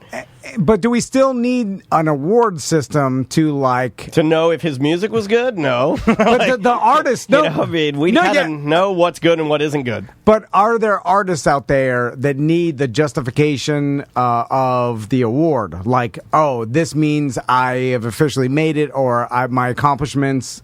Because you're all rich. Tom? What do you do at the end of the night? Do you fucking stroke those Orlando Weekly plaques on your way out the door, or do you check the ATM to see if you got enough money for chicken on the way home? Yeah, well, I know these things are bullshit, and really, I know all awards are bullshit. We've only got 2 left because I've been eating those instead of chicken. But there is something to be said about an award and someone saying acknowledging your accomplishment. I guess it's not to me, but I know that's I can't imagine what award what award could we possibly win that we'd be like, oh, this is. There's nothing. I'll tell you. I'll tell you. Is there something? Okay, it's not an award, but it's something that we have in our studio that I know means something to you and I, and it's the plaque that Juan got us for helping Yellow Brick. But it's certainly not an award. And okay, that means more than any of the other. Agreed. It is the one that we like the most. But again, it's not something that I would ever want either, because I would just like to work with him until we decide to hang it up. Yeah, you know what I mean? So what did we learn here? Awards are things that should be bought and paid for. I agree. Yeah. 100%. What else we got, Ross? Let's talk about some legitimate awards. They just announced the Razzies too. Yes, nominated for a lot of these movies. I guess I didn't even know movies were still happening, so I'm unaware of a lot of these. Robert Downey Jr. is nominated for a remake of Dr. Dolittle. That was a fucking thing. Yeah, I want to say that seems like it was forever. It was right before pandemic, March 2020. Yeah, I want to say it was right before pandemic, and I thought it looked. When I looked at it, I was like, "Oh, okay, that looks pretty good." And then apparently, it's real bad. Yeah, really shit, terrible. Yeah. He's the top. Anne Hathaway got 2, one for some Netflix thing, and one for they remade The Witches again. Yes, that was terrible. Yeah, I didn't watch that either. I heard that was bad. It's also being criticized by disability campaigners. Apparently, they had people with distinctive hand and feet impairments who were portrayed as evil. Well, that's the premise of the movie, though. Also nominated 6 times. Wait, that's Polish erotic thriller 365 Days. What is that? It's been accused of glamorizing the brutal reality of sex trafficking. Oh, these are glamorizing, being highlighted because not good. They're saying that they portrayed something bad or whatever. Yeah, I'm sorry, Tom. If you're not familiar with the Razzies, these are this is the equivalent of the Oscars, but for shit movies. Yeah, it's like worst movies. But it used to be just bad movies. Now they're saying they're bad and they portray or insult or. They're getting a little political this year. Rudy Giuliani, two nominations for his appearance in Borat. Ooh. So yeah, it's weird to see them kind of step out a little bit, but everything's affected by politics a little more this year, I guess. So. Speaking of that, how did they they must have had some airtight ass release. Ass. No, but for them to get away with releasing that, they must have had him sign some release. But he's a lawyer and he's got money and lawyers. Nah, it just shows you people don't pay attention to shit. No, it's true, but I'm just saying whatever release they had him sign must have been good for them to actually get to the point where they're just fucking I bet he didn't even read it. I hope we get successful enough to one day have contracts and releases. Don't forget, Tom, at the time, he was the president's lawyer. Yeah. Who looked at that paperwork? The president's fucking lawyer looked at that paperwork before he signed it. No, I'm not surprised he signed it because I assume he's just like me. He just signs anything they put in front of him. But I'm surprised that he. Rudy Giuliani has the biggest collection of mandatory disability posters in the entire world. I'm just surprised that after, if I was oh shit, that thing, they got me, the prank, and then I would attack him with lawyers, so there's no possible way they can release it. Just tie it up in court or throw money at it. Or, usually that works, but it just went out there. Maybe it's like, well, fuck it, it'll go fast nowadays because everything. I don't know if you remember. This is about the same timeline. He was real busy arranging a press conference at a fucking auto shop or something. It was a nursery. I thought like a landscaping company. So, shout out to and Six then Flags. Glenn Close is nominated for supporting actress for this movie Hillbilly Elegy, and the critics hated it, but apparently fans loved it. It might also be nominated for an Oscar, which would make her the first ever in the same year nominated for a Razzie and an Oscar.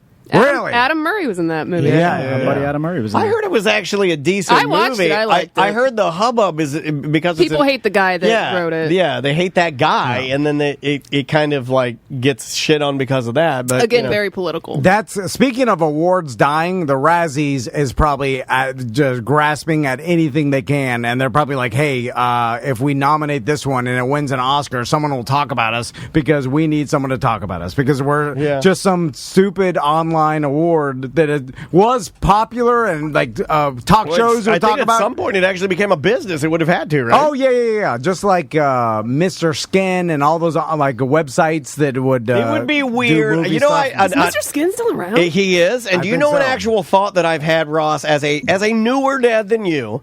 I have had an actual thought of what it would be like to be a dad and you're Mr. Skin. That's weird, right? And then somebody would ask, like, what does your dad do? And then you have to get so specific as if to say, because it'd be easier to say my dad's a pornographer. That's easy. No, well, it's not easy to say that your dad is such a pervert that he goes through every regular movie and tries to find the pornography parts and then highlight those so you can flip through quickly to jack off. That's when it gets weird. Pornographer's easier. I just think it's easier. What does he do? He makes adult movies. Easier. What else we got, Ross? All right, this one you can take this one home to Crystal with you today, Tom. In India, a guy was preparing his rooster for a cockfight. Yeah, and the rooster tried to get away, kicked him in the upper leg with the 3-inch blade the man had just tied to this rooster's leg and killed him. Yeah, he bled out. I mean, I don't like it when anybody dies, but those kind of stories are pretty crazy. And that's I believe, Ross, this may be the second or third time you've brought one of those stories to our program. My God. Last year, a man died after he was hit in the neck by a blade attached to his rooster. Yeah, I believe that this is a thing. Well, you got a tortured animal with blade feet. Something's going to go bad. Yeah. You know, and you would think you would keep him away because you'd at least wear oven mitts when you're holding him. Well, your artery, I think the what's that one in the leg that kills you fast? Carotid? Or is that in the femoral? Femoral. Yeah, the femoral artery, I think it's close to your groin. It's up there. So you'd think you'd keep that chicken away from your dick, right? Because you'd be like, what if it kicked you? What if the chicken was like, hey, bro, let me see your dick? I'm just saying, I'm surprised. I can understand it kicking, it like slicing your hands and stuff, but you would get it away for it to cut you there. They spread out. You ever seen a chicken, when you're holding one? They don't stay compact.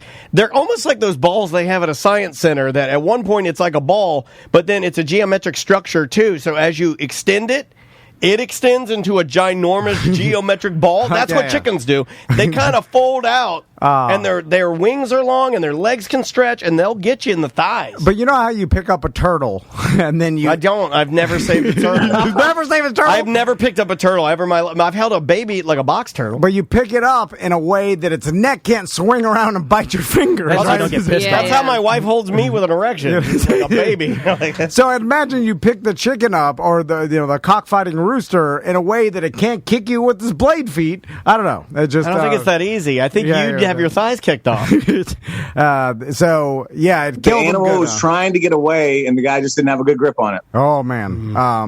That's sad too. I think you probably... Does the chicken attend your funeral, or do they put that thing down? No, they serve the animal has been transferred to a farm. I know what that means. He's the toughest motherfucker out there, right? If you are... Send him to the old farm. If you are a part of an Indian cockfighting operation, you're probably a hardened motherfucker. You know what I'm saying? Like, you've lived in poverty and you've seen atrocities, right? You don't sit down for dinner with your family, I feel like, right? Yeah. This is a I don't feel like I have to do this scenario. Like, this is not like Michael Vick hanging out with all his rich friends fighting. You know what I'm saying? This is bad. I feel like he was dabbling. I feel like the people. Okay, Michael Vick, horrible animal abuse. All of it's bad. But the guys that I feel like are like this guy in the story, I feel like he's a professional. Oh, he's He's been doing Michael this on Vick the streets. dabbled and was a bad person. This guy is he's dedicated to cockfighting. Yeah. Sharpens the blades and shit. I think he did a little more than dabbling. But. but he, Well, you can still dabble and kill hundreds of dogs. I'm saying he's not doing this it guy. as business. I'm saying this man's life is like Michael Vick's life was not dogfighting. Yeah, it was quarterback first, dogfighting second. Yeah, this guy is born to, like this guy when he goes cockfighting, he wears a shirt that says "Born to Do It." That's how he makes his money. Yes. Like, they saved that rooster because they needed it for the next fight. That's like, even if it killed the guy. That's kind of what I was thinking is that they would save it. That was kind of like my punchline is that there's no way they'd put that thing down because that's money. Yeah. It's like it's unfortunate what happened to Billy. I just imagine his name is Billy. Well, they gave him his. They basically gave him his call center name at the funeral. Well, next door. Well, it does say here the article states the bird was taken to a farm. It will be brought to court as part of the evidence. That was my question. Oh my God! This thing's in play. He's alive. He's taking Ubers to the courthouse. This is That's awesome. They do animal court in India. Why? Oh, man. I don't know, but I'd watch the shit out of the show with Ross. It's Animal Court with Ross McCoy. Yeah. But it seems like you wouldn't waste your time. Like if you wanted, you just hammer its head. It's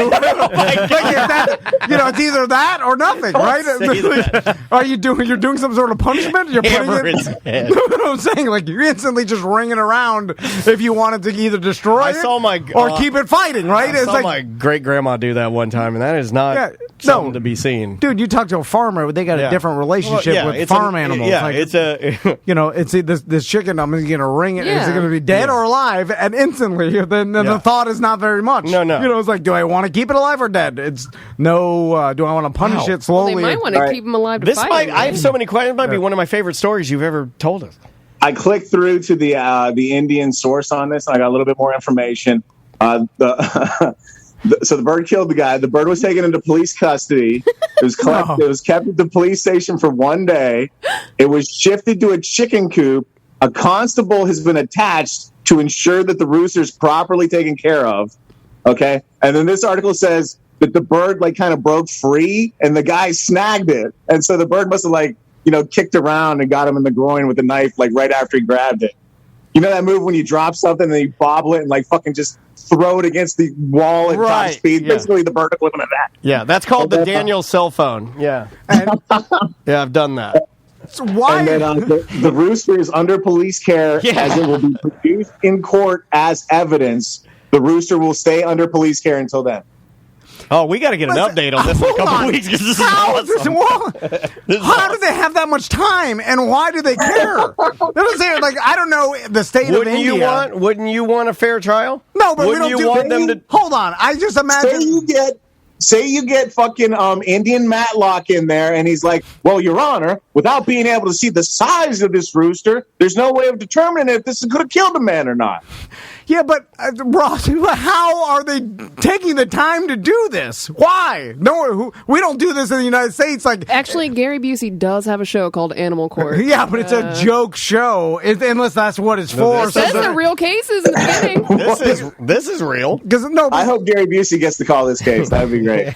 If you own a horse and it kicks your head off, kicks you in the head and it kills you. Yeah. We don't put the animal to court. No, we turn it to glue. They either a dog. We just relocate the bird on trial. It's being used as evidence. Yeah, it's just there. Because they want to see the size, probably. Yeah, they're not like chicken. What say you? What have you? Well, I thought they were doing it to punish the chicken. No, they weren't. OJ's gloves weren't there to decide whether or not. Sorry, Ross. You didn't hear this, but I took a pill this morning because I thought it was my antacid pill, but it was a weed pill. I apologize. He's high as hell right now. You don't know what's going on. So you're just arguing with your own mind. You're blowing his mind. You're arguing with old Ross who smoked weed. I'm sorry. This should have never happened. Yeah, I apologize. Did that weed pill help your stomach though? It anxiety crazy mode. What else you got, man? Okay, we got. I know you guys are always looking for new and interesting ways to waste your money. So I wanted to tell you about the hot new thing. You may have heard about them. They're called NFTs. Yes, this is everywhere. I'm glad this is in the news. Yeah. Okay, so you know about non-fungible tokens. I don't need to explain the basic concept to you. I'll just let you know that we got a record-breaking non-fungible token artwork that just got sold. Oh, yes. Every day's the first 5,000 days by this guy, Mike Winkleman, known online as Beeple. It's a collage of 5,000 individual images.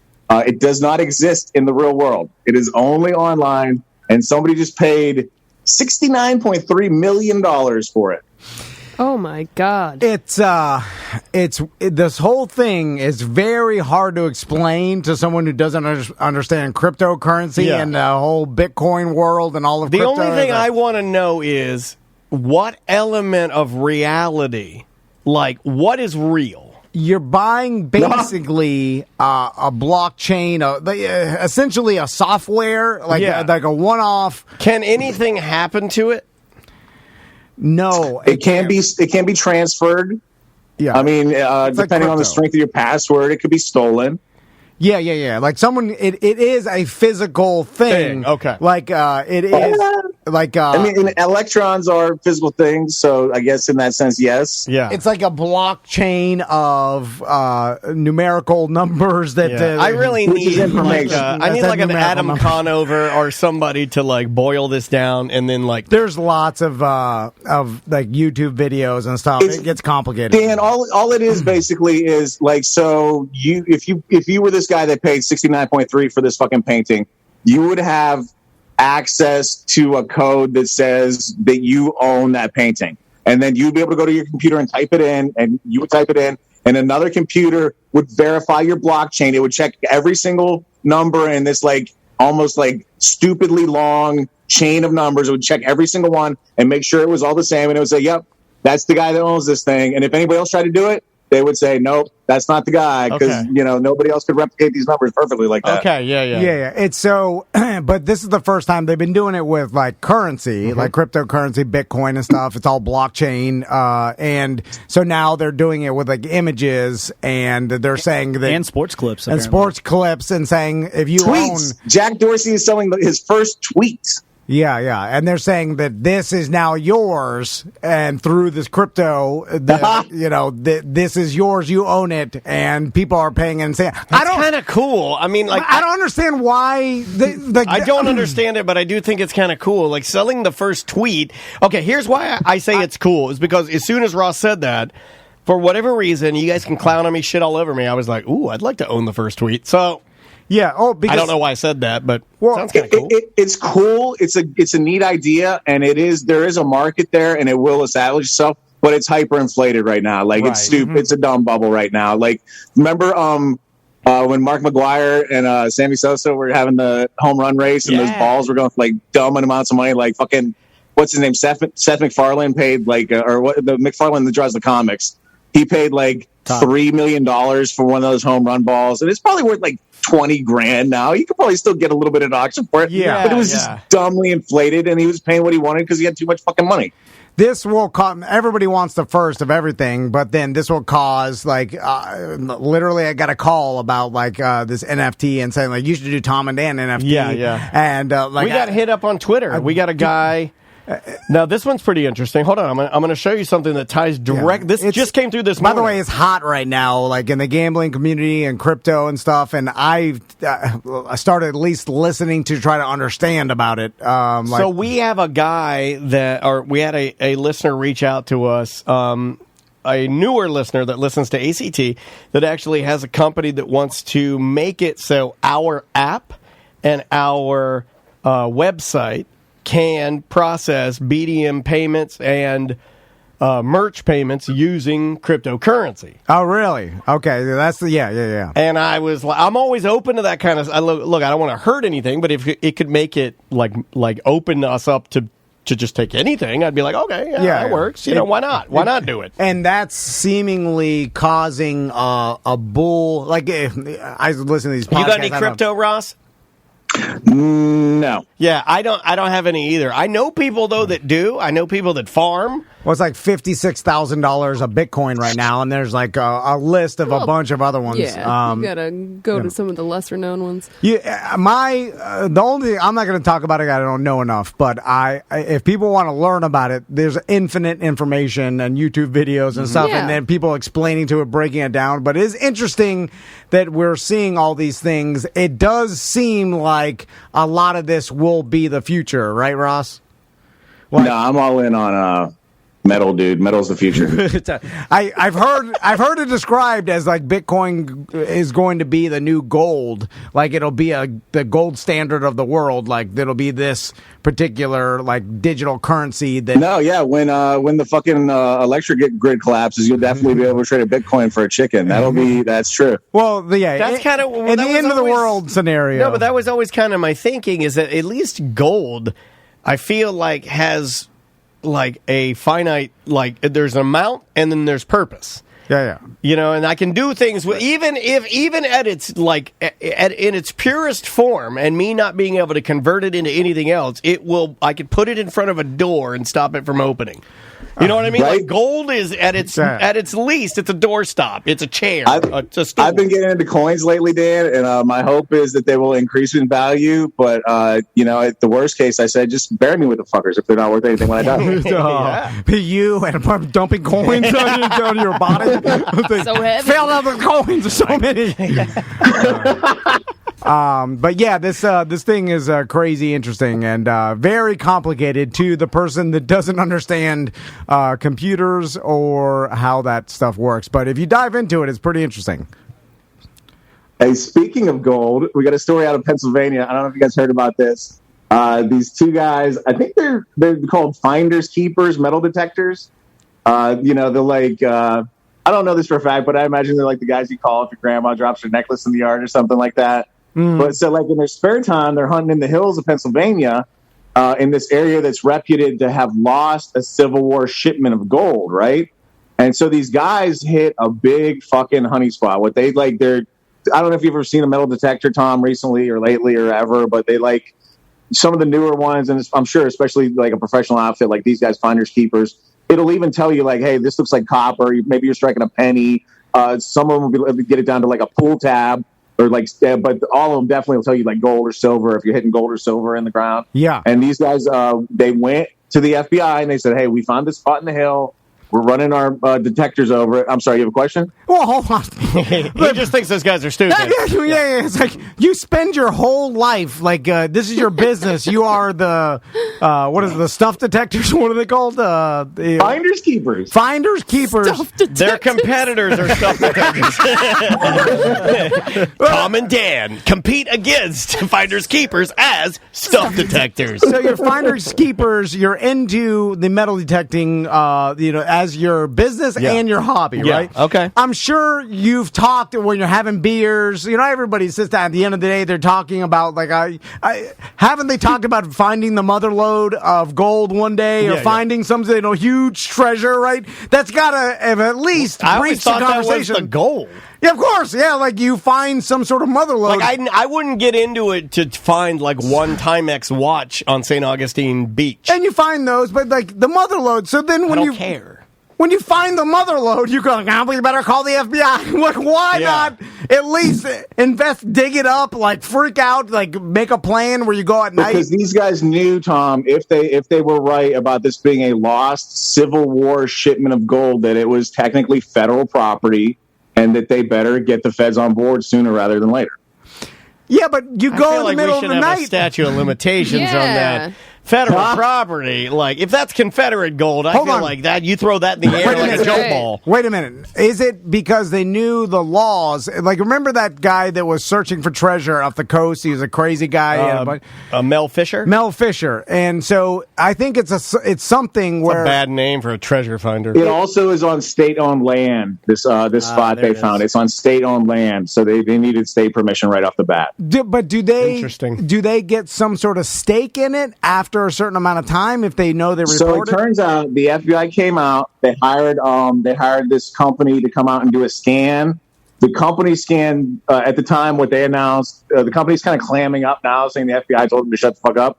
But at the time they announced, hey, it seems like there might be gold down there. Not like 100% sure, but like in our experience, these kinds of scans seem to indicate there's a big wad of gold down there. And then the FBI estimated it as like, I want to say, 3 by 5 by 8 feet to 5 by 5 to 8 feet. And in weight, they estimated maybe 7 to 9 tons. God. Oh, my God. And, dude, and then so when it came time to dig it out, the guys who brought them the information about where they found it, part of the deal was they just wanted to watch, was one thing they wanted. Can and I tell that to every listener about him and his wife? And they will never let me just lay in the shadows. And when it came time, they confined these guys to their cars and wouldn't let them leave, wouldn't let them go to the dig site. There's rumors from people that live in the area that when the site was supposed to be shut down, there was like noises, there was digging noises, there was like heavy equipment noises. And then the dig ended and the FBI just like stopped talking about what happened. Hold on. Oh, that sounds weird. Well, all's well that ends well. Nothing to see here. Bye-bye. So are they claiming they didn't find anything?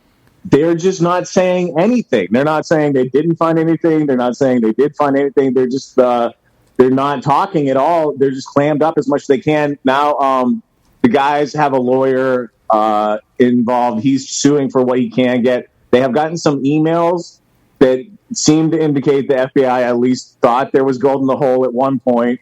And then there also is there's a sealed federal case in relation to this called, quote, in the matter of seizure of 1 or more tons of United States gold, end quote. So are they thinking these guys just went in the middle of the night and took it, which I wanted them to at the beginning, but why they even involve the FBI to begin with? Like, why not try to dig it out like undercover? And why didn't these two guys try to sneak onto state land and dig up 9 tons of gold by themselves? I don't know. Well, not the whole 9 tons, but you get like a couple bars. You gotta at least get a bar. Yeah, because that's worth a lot. Yeah. I mean, I don't know what gold prices are. You at least pry one of the rubies out of the skeleton's eyes. You pull the Goonies. Get my one, I'd Willie. You gotta get a gold tooth. Yeah. You gotta get a sword, a dagger. An amulet? You got to get an amulet. A satchel? Yeah, satchel. Yeah. You at least put some... Wait, you know what? No satchel. I'm against satchel. Put some jewels in your shoe or something. You get something. But it sounds like they went in the middle of the night and got it all, which is...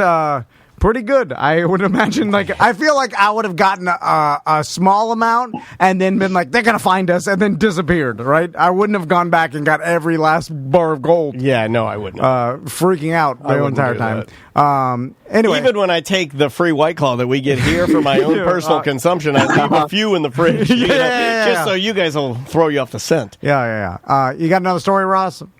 No, that's it. I just close out with, again, one of my new hobby is Foley work, of course. This is card sharp shuffling cards.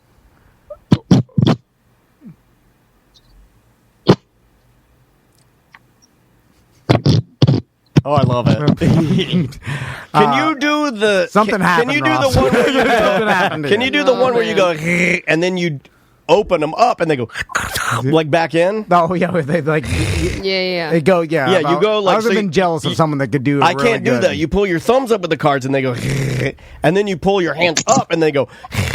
Yeah, I can do it a little bit, but not as pretty as like a kosher. You know, I can do breaking bones, but we were out of celery today, so. All right, Ross. We'll talk to you soon. All right, guys. See you, dude. Be good. That is Ross McCoy. Ross's piece of shit. Loud lasers. Sorry about that. We'll take a quick break. What do we got here? Oh, my God. That's all right. Yeah. I forgot to pick the music. Yeah, that's all right. God damn it! No, I got good stuff. This is... Okay, do you guys want... I'm going to do this one. Fuck it. We're doing this one. All right. The name of the band is Dead Poet Society. The name of the song, and it's all lowercase with a period at the front, is Love You Like That. I think you're going to like that. This is my pick of the week. We'll be right back with more A Mediocre Time with Tom and Dan. 1-844-TOMN-DAN. That's T-O-M, the letter N, D-A-N. Bye-bye. It's too late now. I was burning up, weighing me down like the alcohol.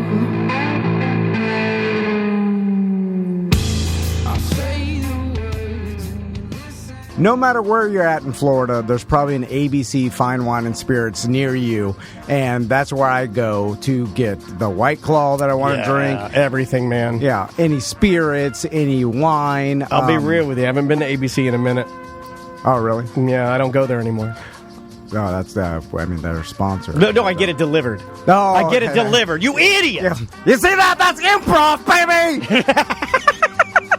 But I did scare you. I could see your face. You're like, what's this guy doing? No, I get it delivered. That's all thanks to Sam. Sam and her husband use ABC Delivery and have been, I think, for like the last 9 years. And they told me, and now I do it, because it's a lot easier to tell my wife, hey, I'm picking up some champagne for mimosas. I got the White Claw covered. I got the new White Claw. I got the White Claw 70 covered. Yeah, it's fast. It's just fast. It's easy. It's same day. In fact, my order last week got me into trouble because you guys saw it got delivered. I got it delivered, to my house. It was supposed to come here. Yeah. And then Andrea had to drive everything over, and she was mad. Here's the thing. I have them deliver the new White Claw iced tea. We're going to be talking about that today. But anyway, it's ABC. Also, thehumidor.com. If you're into cigars and you make an order, just use promo code Tom and Dan. But if you're a cigar lover, and that's an ABC company, it's thehumidor.com. Promo code Tom and Dan. But it's ABC.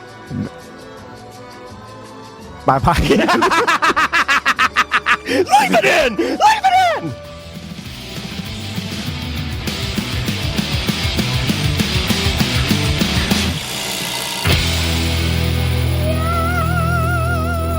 Welcome back to A Mediocre Time with Tom and Dan. I am Dan. I'm Tom. Samantha's here. Butler's here. Ross was here. The fish are here. Fish tank is clean. And now we are in the third segment where I can go off camera and smoke my weed. Let's do some dump 'em out. Oh, yes. Let's do my favorite segment, Stomp 'em Out. Dump 'em out. Dump 'em out. Everybody. Dump 'em out. Dump 'em out. Dump 'em out. Dump 'em out. Everybody. Dump 'em out. We got too many topics on the list today. It's the end of the motherfucking show. So come on, baby, let's dump 'em out and play. I wanna see your topics. Ooh, I wanna also see your bottomics. Dump 'em out. Dump 'em out. Everybody. Dump 'em out. Dump 'em out. Dump 'em out, brought to you by melissasoroka.com. This is ridiculous. Okay, hold on a second. We have some business to do, and everybody's getting upset. What's happening? You got little babies? You all upset? What's wrong? Travis is excited. Yeah, he's excited. I was just saying the old Tom locked in the bathroom just hit almost 10,500 fucking views in less than an hour. That's bullshit. It is. It's true, though. I just checked. It's 10,000 views. Straight bullshit. Yeah. What is it? I'm tired of it. Delete we it all. don't know, Tom. Last night on Mr. Mayor, they made fun of it, and they said that actually the schools in L.A. would discern and give out emergency information to the parents through TikTok. And I feel like this is like how Gucci Man's was it Gucci Man? I'm talking about Gucci Berry. Gucci Berry. Gucci Mane is a rapper. Gucci Berry is a big fat piece of shit. This is how guys like him have a never-ending life of getting kicked in the balls balls. Yes. Because the first ball kick video got 10,000 views, and all his friends were like, do that again. Yeah. And then now he does, what is it called? Smash Sack Sundays? Or whatever. Now every single time I walk through the door, the pie in the face, the confetti, water, I walk to the bathroom, doo-doo's flying. That's what everybody wants, right? I credit my hashtags brown eye pranks. Did I lose it? Brown eye pranks? Yeah. I thought that was your new LLC. I'm writing all your Red Coat checks Media presents Brown Eye Pranks. Hold on. His hashtags are toilet shenanigans, poop with one eye open, brown eye pranks, no one is safe. And then, why did it get so many stupid? You put some boxes in front of the bathroom, and then I had to push them out of the way. Is that even good? I cannot believe it says 10,200 views. Goddamn TikTok is stupid because it's not even entertaining. Holy fuck! How did this happen? It discredits the whole organization. It was like, that's the other one. Butler put my side fat where I'm pushing boxes. I just look like a fat. I look like a fat guy fucking. But you know what? You're fired today. Both of our screenshots of us are terrible. Because he's clowning me. He's making it look like I'm a fat pump in the boxes. I look like an old granny with no teeth. Should I go shut the door? This is ridiculous. Yeah, this one, all he's doing is he's pranking me and making you guys look fat on the internet. I hate it. On the internet. That's what this guy does. Seems to be working though, Punching the numbers. Pizza Apologies, party. You get a pizza party. I'm going to shit in my hand and smush it into your headlights. Oh my God. So what's Dump 'em Out brought to you by? Oh, sorry. If I walked outside and saw you double hands shit, kicking it onto his head like that, I guess I'd just get in my car and be like, see you Monday. Bye. I would prefer it if you did it with your feet. Oh, God. MelissaSoroka.com if you want to get a haircut. She does men's and women's cuts. It's MELISASURROCA. 2 S's. Is it? Oh yeah. God damn it. Why did you try and spell it? You're high. I don't know And you're why. an idiot. You're like, it's MISSSPPI. MISSSPPI. He's high. No, It's M. that's just me normal trying to spell something. I don't know why I tried to spell it. That's I'll spell it for you. I'm like, fuck. That's how my brain works. if you just search Melissa Soroka, it comes up, and there it is. Yeah, it's the first hair thing and that pops makeup studio. Anyway, Okay. all right. what So else? we got Steam Bun Boy. I gotta find him as now. our, I gotta go to our TikTok and find. Well, okay, this ties in to the other thing you put on the list with the breakfast photos that I have queued up and ready to go. So if you guys want to lead with that, that leads into Steam Bun Boy. So Tom, we've been talking about how Tom goes above and beyond for his boys' breakfast. So he gave us a little example and sent us some pictures in the group chat, which I was very excited for because Tom never he doesn't participate in group chat. And then I saw it, I'm like, that I couldn't even eat that entire breakfast. Group chat is to Tom, our group chat might as well be like a doctor's patient portal. Yeah, he'll never know how to log in and never be able to get any of the great information we have in there, but it is a resource. I'm telling you, it was Holobox and my dinner there. It transformed me into having more fun. And then I was like, you know what? I should. Now you're getting high at work. It's great. I should talk to these people. Fuck it. I'm throwing all caution to the wind. High at work. And I just wanted to show you that I'm not bullshitting when I, So you want to check the breakfast? Sandwich. Okay. Here's the first one. Ready? And 3, 2, boom. Now, who's on the left with the waffles? That's a Max. Max likes waffles. He doesn't like bagels.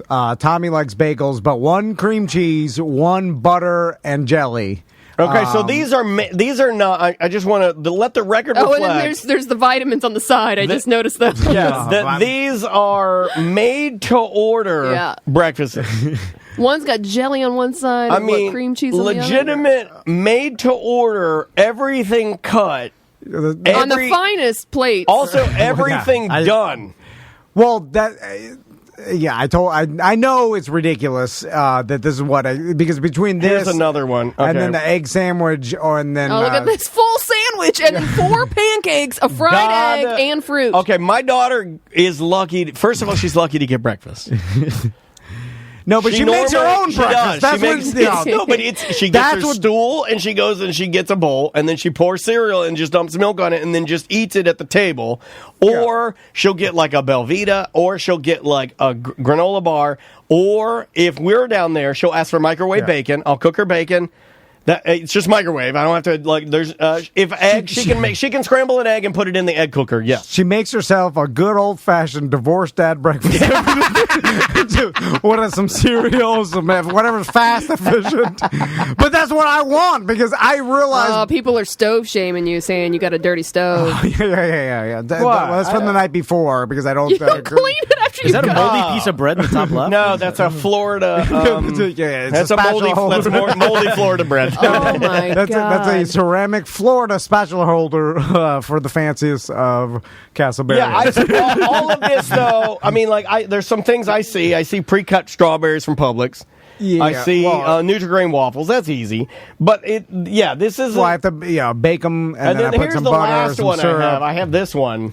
Yeah, well, that's more of crystal. What are the little eyeball thingies? Do they just come home? They get those are decorations. Don't for the forget fruit. your fruit eyeballs, boys. If you forget your goddamn fruit eyeballs, that's ridiculous. That's a goddamn choking hazard. Well, you're worried about cutting the grapes in half, yet your kids could choke on some eyeballs. Yeah. No, they know not to eat the eyeballs. We told them. It's whimsical, though. There's too much fun in this lunch for a man who hates fun. That's true. Just pointing it out. Frog on the broccoli. What's that, M&M's in the middle? Yeah, that's the. You give your kids a sweet? What the fuck? Can you make our lunches? Yeah, dude, you're a good dad.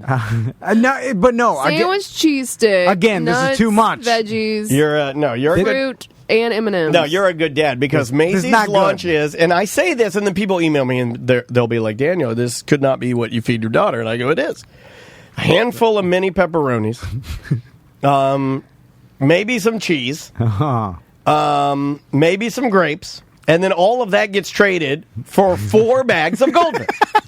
I know you get tired of hearing it. Yeah, but she's trading. She's making deals. All my daughter eats is Pepperidge Farm's goldfish. That's it. And then when she comes home, she's starved, and she goes right for the Pepperidge Farms and eats them again.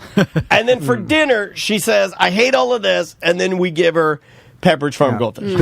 I will say it is an asshole move to only give 4 M&Ms to a child. But you got to make responsible portions. Well, normally switch out those almonds and trade the M&Ms here. No, that's good nut fat. Maisie's going to grow up to be the CEO of a company, cutthroat, businesswoman. Like she eats like a Walmart child, efficient, and this is how she Tommy eats Max like you ate as a kid. She eats her favorite beverage. You want to know her favorite beverage? This is Andrea's fault.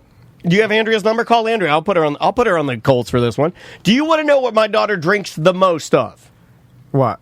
Guess. LaCroix. No. Water? No. Okay. So that's her second favorite. Something trashy or Diet Pepsi. No. Call my wife. Hold on. Wait a minute. Call my now wife. that makes me feel better because my sons have never. Call my wife. They've never had soda. Oh, never had soda. Maisie buys her own soda. Hold on. Like working a landscaping company? You got a big gulp of Diet Pepsi? If Maisie had her druthers, it would be a big Slim Jim and a 1-liter Diet Pepsi. Oh, just caffeine to that. She lets Andrea lets her have Talk caffeine. to my wife. Oh man, now talk to my wife. Makes me feel a little better. Can she go in the air? Sam, they want to talk to you about Pepsi. Say Diet Pepsi. This is like watching Honey Boo Boo for me because I can make myself feel better. Please get me. Hey, babe. Hi. I just told Tom, and he doesn't believe me, but I told Tom what Maisie drinks the most of in our house. Her number 1 beverage, which is Diet Pepsi. She asks for all the time. And she gets it. She drinks a lot. Andrea Dennis. She had to regulate it to just the weekend. No, you party on the weekend. You give out Diet Coke, Coke Zero, and Diet Pepsi. You give it out like crazy. I do not. And man, this makes me feel. I feel like who's lying? I feel like the dad from Malcolm in the Middle. Great reference. Because in my mind, that's the best dad. I think, right? Like all these started selling meth. All these things that I do wrong, and the fact that Maisie's is unbelievable. I look at Maisie with the same respect as the lady that on HBO, the documentary, the blood lady. Remember the fake scam thing? Oh, but that lady's insane. Well, not like that, but I'm like, wow, look at how much you scammed. Maisie would rather. That's impressive. She does love a good caffeine. I have to give her the caffeine free. Did she or did she not get a Diet Pepsi in her stocking from Santa Claus? Oh, she did. That's trash. Wow, that is trashy. That's trashy shit. Holy shit. That's trashy shit. Yeah. Does she or does she not beg? Does she or does she not beg for Diet Pepsi and drink it in only her underwear most afternoons? Does she or does she not beg for Diet Coke every afternoon and drink it in her fucking underwear? Yes or no? So she begs for it, but I don't give it to her every afternoon. You guys, is she fibbing? I will never say my wife lies because she is not a liar, but I'll just say that maybe sounds. You are single-handedly. Here's why you're ruining Tommy and Max, because this has just told me that it's video games. And it's go time. It's go time, baby. And Oreo craze mode, cheese poofs. Maisie wants to talk to you to tell you. Okay. Okay. This is like cross-examining the witness. Baby. Yeah? Hey, babe. Hey, tell Mr. Tom, you love Diet Pepsi, don't you? Mm-hmm. Why? Because it's spicy. Spicy? Yeah, spicy. And also, especially when Daddy makes you feel alive. Puts the vodka in it. Because you're not used to chemicals, so that little bit of caffeine. Especially when Daddy throws a little bit of that Pinnacle vanilla in there, right? I love you, May. Maisie, where do Daddy and Mommy keep the Pepsi? Where Mr. Thomas wants to know where do we store the Pepsi? Where are the Pepsis at? Oh, where are the Pepsi stores? Tell us. What Pepsi store? Where do we live? She wants to know where the Pepsi store is. What Pepsi store? There's a Pepsi store? All right, you're freaking out. My hands are shaking. I love you, but give her a Pepsi, my God. I love you, baby. You're a bad mom. Oh, no, I'm not. Okay, bye-bye. Never say that. No. This is what we need to hear. You need the truth. We need the truth. As bad, me and my wife need to hear this as the people that think they're horrible parents, or at least struggling at times. We're like, we should do better here, but the Pepsi did make me feel better. It should. I'm trying to make you feel better. I tell this guy sometimes, I go, man, I make so many mistakes. And you're like, no, you don't. And I'm going to do a better job of letting you know my mistakes. All right, I like that. You can't see all the good stuff. There's not really a lot of good stuff. There's mostly bad stuff. Do your boys get a treat, like a drink? Like, what is it? Well, they eat lots of cake and stuff. There's sugar. No, is there a beverage? Is there a beverage? Like, they get juice or something? It's worse than Pepsi. Is it Kool-Aid? It's straight Kool-Aid or whatever, purple drink. And there's a bunch of just literally, it's got way more grams of sugar than Pepsi. Oh, is it like the barrel of Kool-Aids? What were those little things? Little hugs? Little chugs. Ecto Cooler. Little hugs. I think you're right. Little hugs. And they'll split a 5-hour energy. Here, Max, you get 2.5 hours. Right when they get out of school, too, so it keeps them up all night. Oh, it's 5.5. Here's, what is that? 2:45. What else we got? We never saw Steam Bun Boy. You were looking for the video. Yeah, you're bailing on it? What about the Brad Williams cameo? Do I have the link for that? I emailed it to you. So Tactical Hat, I guess, paid for Brad Williams, the comedian, to do a cameo to roast Tom Van. It's a 6-minute long video, which is too long. Hey, Tom, how's it going? It's your old friend Brad Williams here. And I'm coming to you too small for my one of your hold on, if you look at the look, this is pretty funny. Can you adjust that? Look, I'm a short guy. No, I can't. Oh my God, why would you clown on Brad Williams like that? It's not my fault. Stomp our future endeavors. He's a powerful man. It's not my fault. I'll play the audio. He's high up there. Yeah, here. Well, not in this video. He's not very high up there. I'll play the video. I'm saying. Tactical Hat. I assume Tactical Hat is something that he bought online or on those stupid infomercials. Now everything's tactical. It's like, it's the tactical visor, the tactical flashlight, the tactical... He basically starts clowning tactical. Yeah. Like pretty hard. How much do you want me to give you? And then, well, does it just skip towards it's like about the middle? fog 'Cause my machine? God, it's so long. Do we want to throw it on the website? Maybe. Sure. Yeah. Okay, I'll save it. So Tactical's trying to get at me about the fog machine. Because it would be better if people could consume this whole thing like almost intimately. So what I'll do is, if with Tactical's permission, because he bought it, it's his. That's true. I'll upload it to the website so people can go to the site and check it out.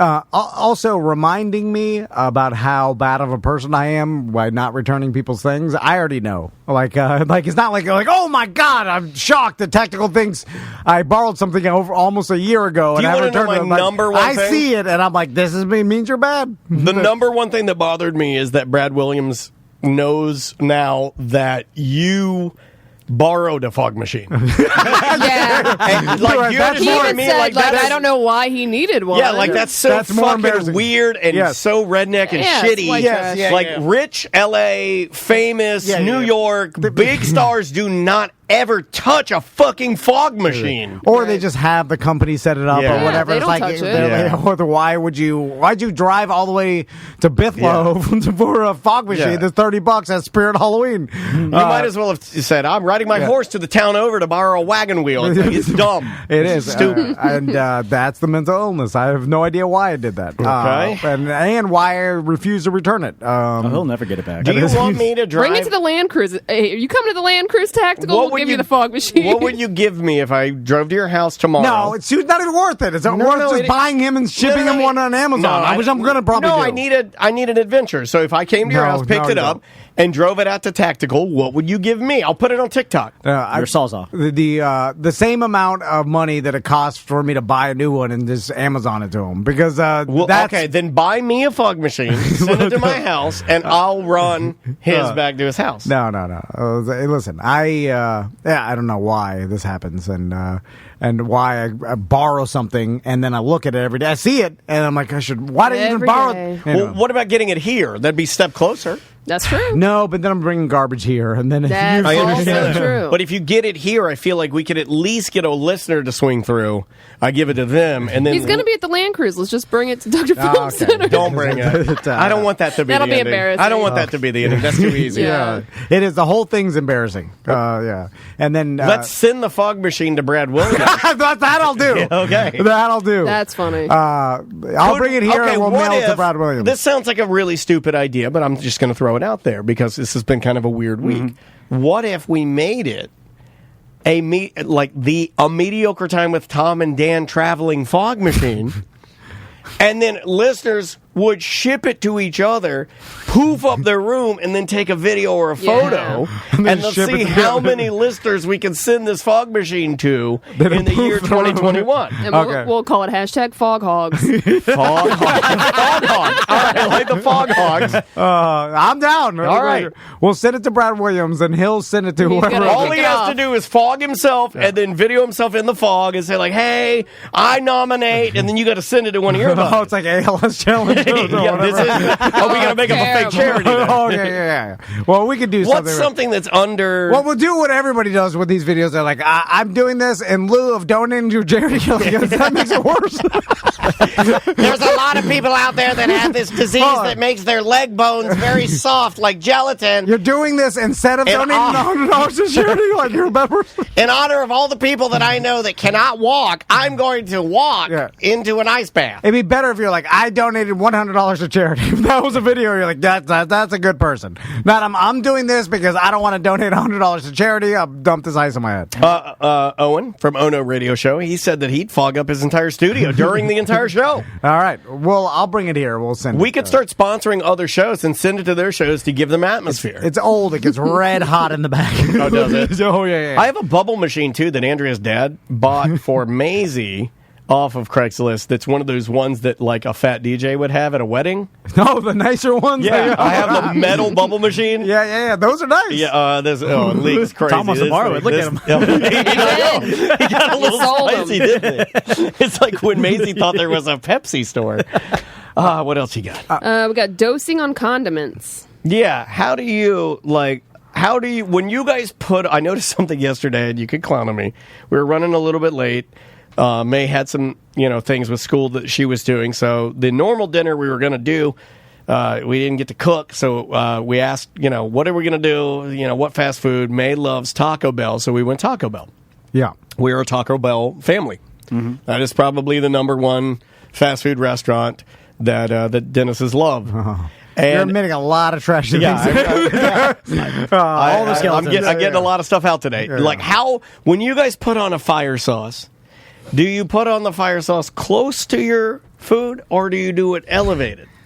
Because I noticed as I was doing it that I do, mine is almost like I'm performing. I pull it open. And then I start low, but then I go high, and I started clowning like a chef. You're like, yeah. Yes, I started doing Salt Bae with my fire sauce, and it was making me mad at myself. Okay, that's like what a chef does, where they start pouring, and they're like, yeah. I always do it I do. I also notice that I do it with the soap. In the bathroom, when I go to our automatic soap dispenser, I go lower. So I might be a chopper. I might be a chopper. That's a chopper trade. I think how low. How low can you go? It's like spitting the loogie and sucking it back in. Yeah. Do you do that? Oh yeah. All the time. So I feel like I am closer to a Butler style chopping. Yeah. And with the fire. So how do you put your condiments on? Are you a tall? If you put mustard and ketchup on a hamburger, do you do it up high or do you do it down low? I do it down low. Oh, I sometimes go horizontal. You squirt it like that. What? See, I'm not that's a full chopper. Yeah, that's full chopper. Also, there's another sign of a chopper. At any soft serve ice cream machine, at a cruise or at a buffet, if you try to see how low you can get the cone and swirl it, it's like You're a crazy person. a foot tall, where it's literally coming out and touching the cone of 12 inches away. That's what I do. I do that with ice cream. I do that with slushies, with everything.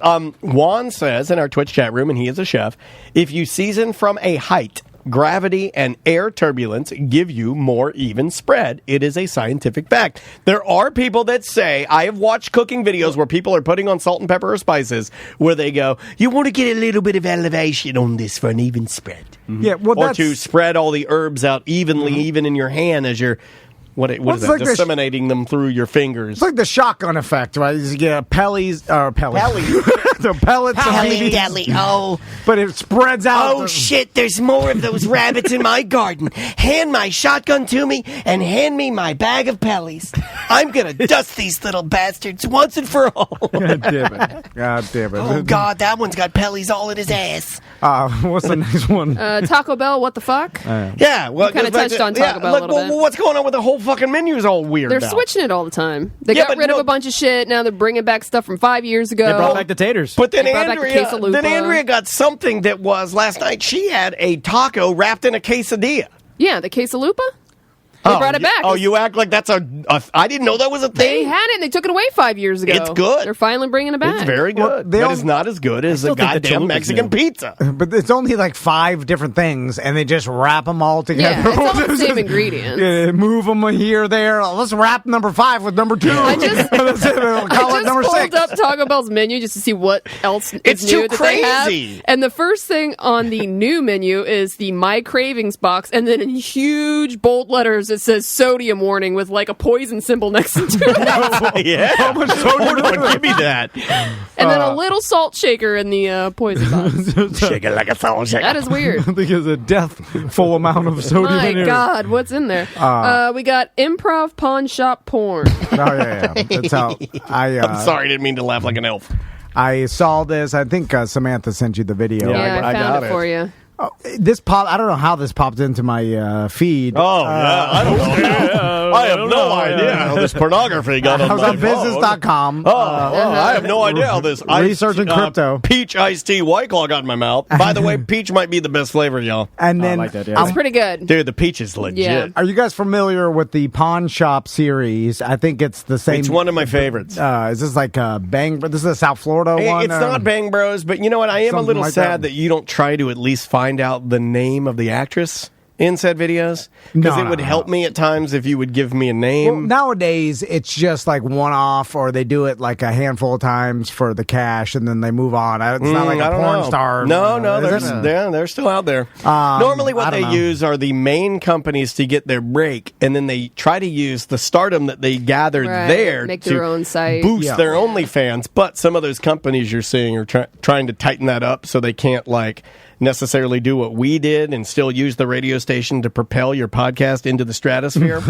and then ruin anybody else having a podcast from here on out. So, and what I'm guessing is like they have a pawn shop that they film these like intros in, and like they have a buddy who has a pawn shop. Yeah. It's not theirs. They could use their buddy's pawn shop to film this. And by the way, if you have a company like this and you want to film like porno in our studio, I am on board with that. So we have a red couch. Yeah. They on the weekends, we're off hours. Yeah. Okay. And you gotta clean up. I'll do afterwards. temperature checks. We'll put a sheet down. Put a black sheet over the couch. Yeah. Not black. Yeah. It's a themed out. Black, so I know when to wash it. Yeah. You see, if it's white, then I'll never know it's dirty. Like, you're an idiot. You need to use orange spray paint around the things you're trying to dodge. You don't have a penis, obviously. So anyway, the beginning of these, it seems like they probably go over the beats of what the intro is going to be, like because there's a theme. Like obviously the girl's trying to pawn something or in there. There's a desperation aspect to it. By the way, I'm no longer the king of porn at the studio. It's Samantha. It's me. It is I have me. to give the crown to She Sam. found it. Yeah, I found it fast. You said 2 keywords, and I found it for you. And so in the beginning of these, it's like I think it's a little bit of improv, and there's the girl and then the guy who's the porno actor or whatever you want to call it. He's doing the effing in this the thing. So, I but like that you're trying to clean up the porn talk. Is he wearing a head camera? Because that would be off-putting. Yeah, he's wearing a head cam. Yeah. I don't think he's in any of these because he's like, I don't want to show my face. which it makes me think you're a pussy. His belly though, right? Yeah. But anyway, so the improv at the beginning of these things are awkward and off-putting, and I don't even know why they do it. It must be because they figured out that having some sort of theme or like something that people can follow or story is better and like gets more views than nothing, right? Like, why do it? They must have figured that this is makes it better for people. Here's what I would say. It's weird. Here's what I would say. Who watches it? It's like wrapping a present.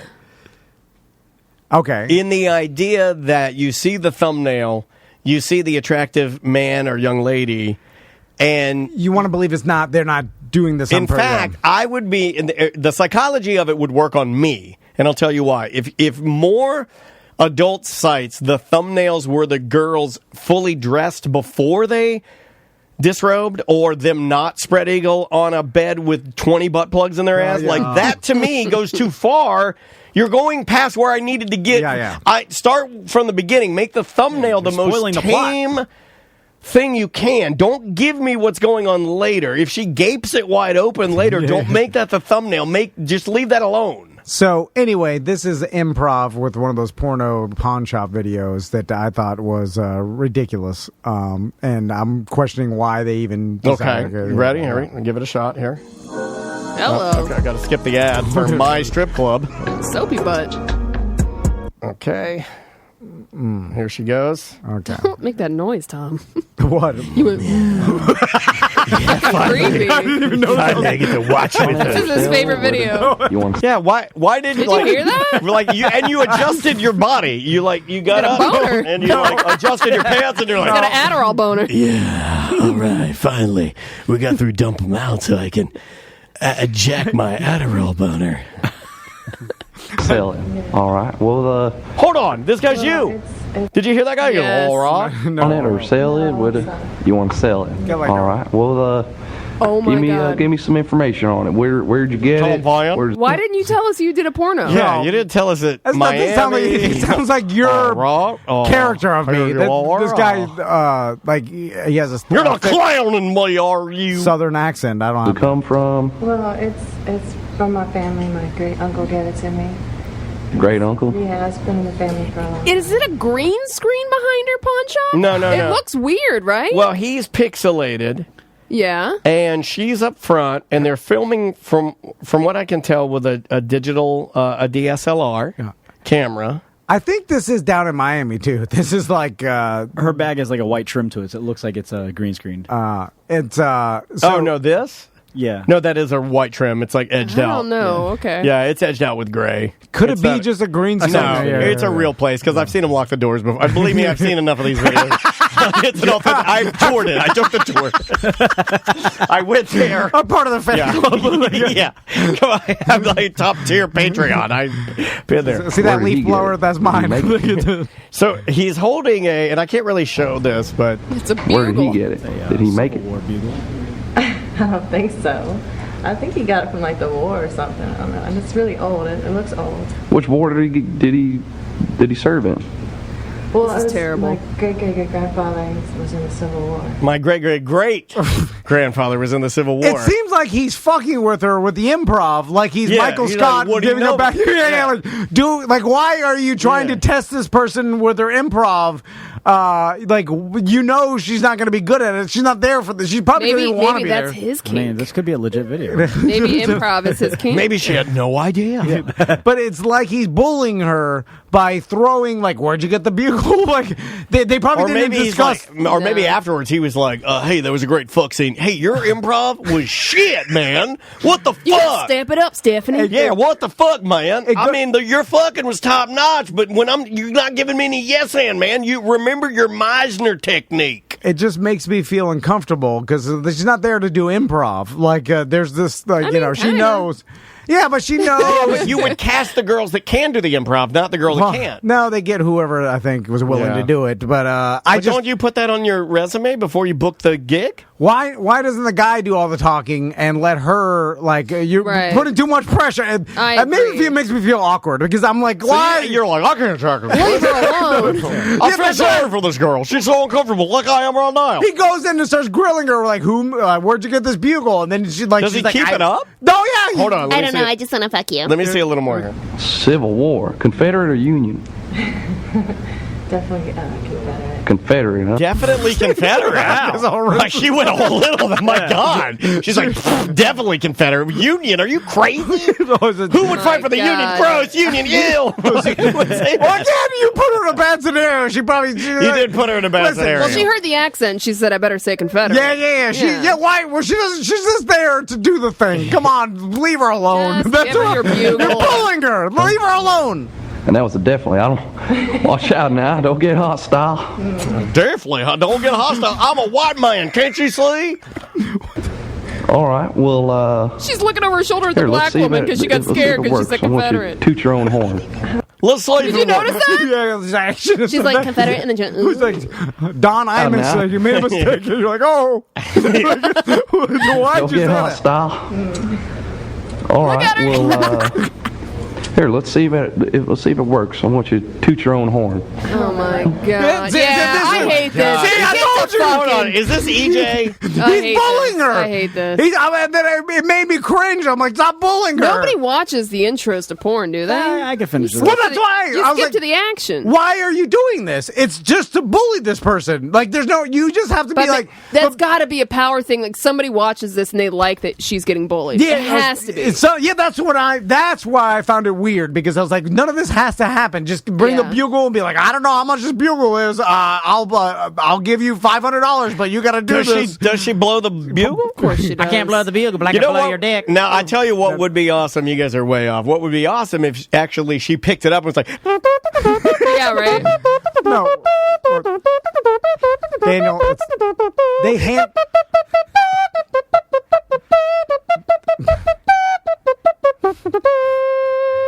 They that'd be awesome. That would be pretty impressive. They handed her that thing right outside the door, and they're like, "This is the thing." Say you're selling and that it. guy's a breast pump. It's a little tiny trumpet. You know, I sit here all day long. I brainstorm. I deal with customers. That's what you sound like. Oh my God! I'll sit here all the customer. I'll talk to Brian Zimel. Some days are tougher than others. I've heard that before. Hold on. That's true. How much is this guy like? Hey, Tom. No, Let's see. come on. Next. Hey, Tom. How are you doing? A day like today, I've been walking around with a goddamn hard on. Adderall boner. Yeah, Adderall boner. My God. What the fuck? Is this you? Hold on. That's not the reason why I wanted to show you guys this. Hold on. Put this on TikTok. That took a turn. That's disgusting. Oh! Yeah, I can't even believe you just said that to me. Well, I'm just saying, maybe you can help me take care of that. That's bold. Been walking around with a goddamn Sexually erection all day harassing long. customers. Hey, Samantha, maybe you're going to take care of it. Tom Vine. Don't need to spoil it, but she doesn't. She doesn't. And What did she do? and he Did play- she toot his bugle? He plays the bugle while he's doing No, it. I gotta see this. No, we can't you don't. show it. We We can't can't show show it. it. God damn it! Now I have to look this up on my own time. Whoa! You can't put this on Twitch. Where's the bugle? Oh, he's got it right behind him. Then he picks it up. He starts playing it. I'm sorry. I didn't want to. At any point is he like, oh, thank you for our freedom. Y'all gonna have to send me that link for science. Come on. All right. I think we've get done out of here. enough bad. You want to talk about Kobe, or you want to put that off? Kobe. Oh, Black rest in Mama, peace. rest in peace. So, I'm talking about the steakhouse, and we all know you go there if you're Florida white trash, and it's Today's your birthday. show is very trash. Yes, it is.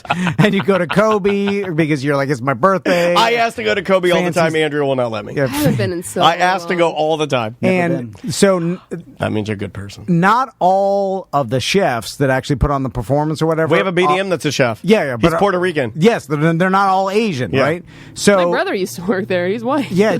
So there's all ethnicities that work at Kobe. Yuck.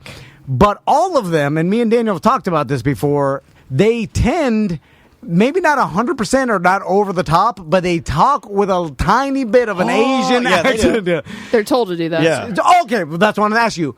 Is it they're told to do it, Yes. or are they because they're being taught by someone, and this is the beats of it, and like this is the culture, and maybe we should, and they just lean towards it because they figured it'd be better for the experience and better for tips. Sure. But are they told like, hey, this is how to do it?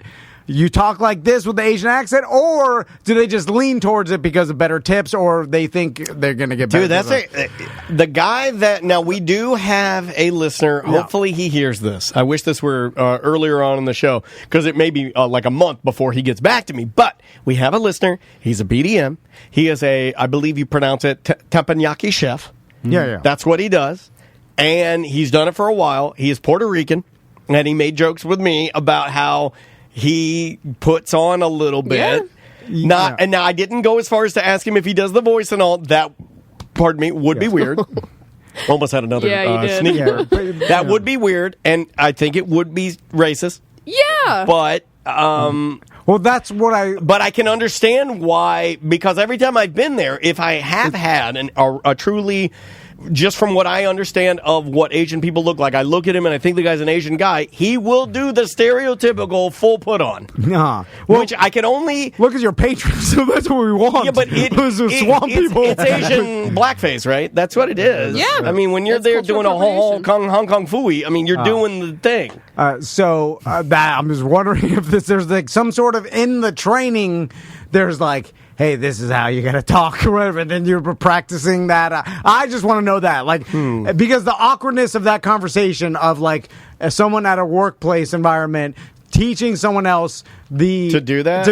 No, you makes don't. me You don't laugh. say Japanese shamo. You say Japanese shamo. That sounds Like they're walking Are them they, through- yes, yeah. is that happening? Or I don't think it is goes it that- don't ask, don't tell? I think and it's a don't ask, don't tell. And they just evolve into it, and it's just like, all right, he's doing the thing. I honestly believe do you want a real answer or a joke answer? Because I think the real answer. And will the customers complain? Yes. And Now then- they will. Yeah, and in this day and age, yes, they will. No. So you got to toe a line of you got to give them just enough of the stereotype, but you have to pull back just enough to not get a complaint, and that's only going to get worse. I'm not saying it's good or bad. I'm just saying if you wanted to get tips, because that's the answer. Well, do right? you look at your audience and then determine how strong of an accent you're going to give them? Are you a Kobe chef?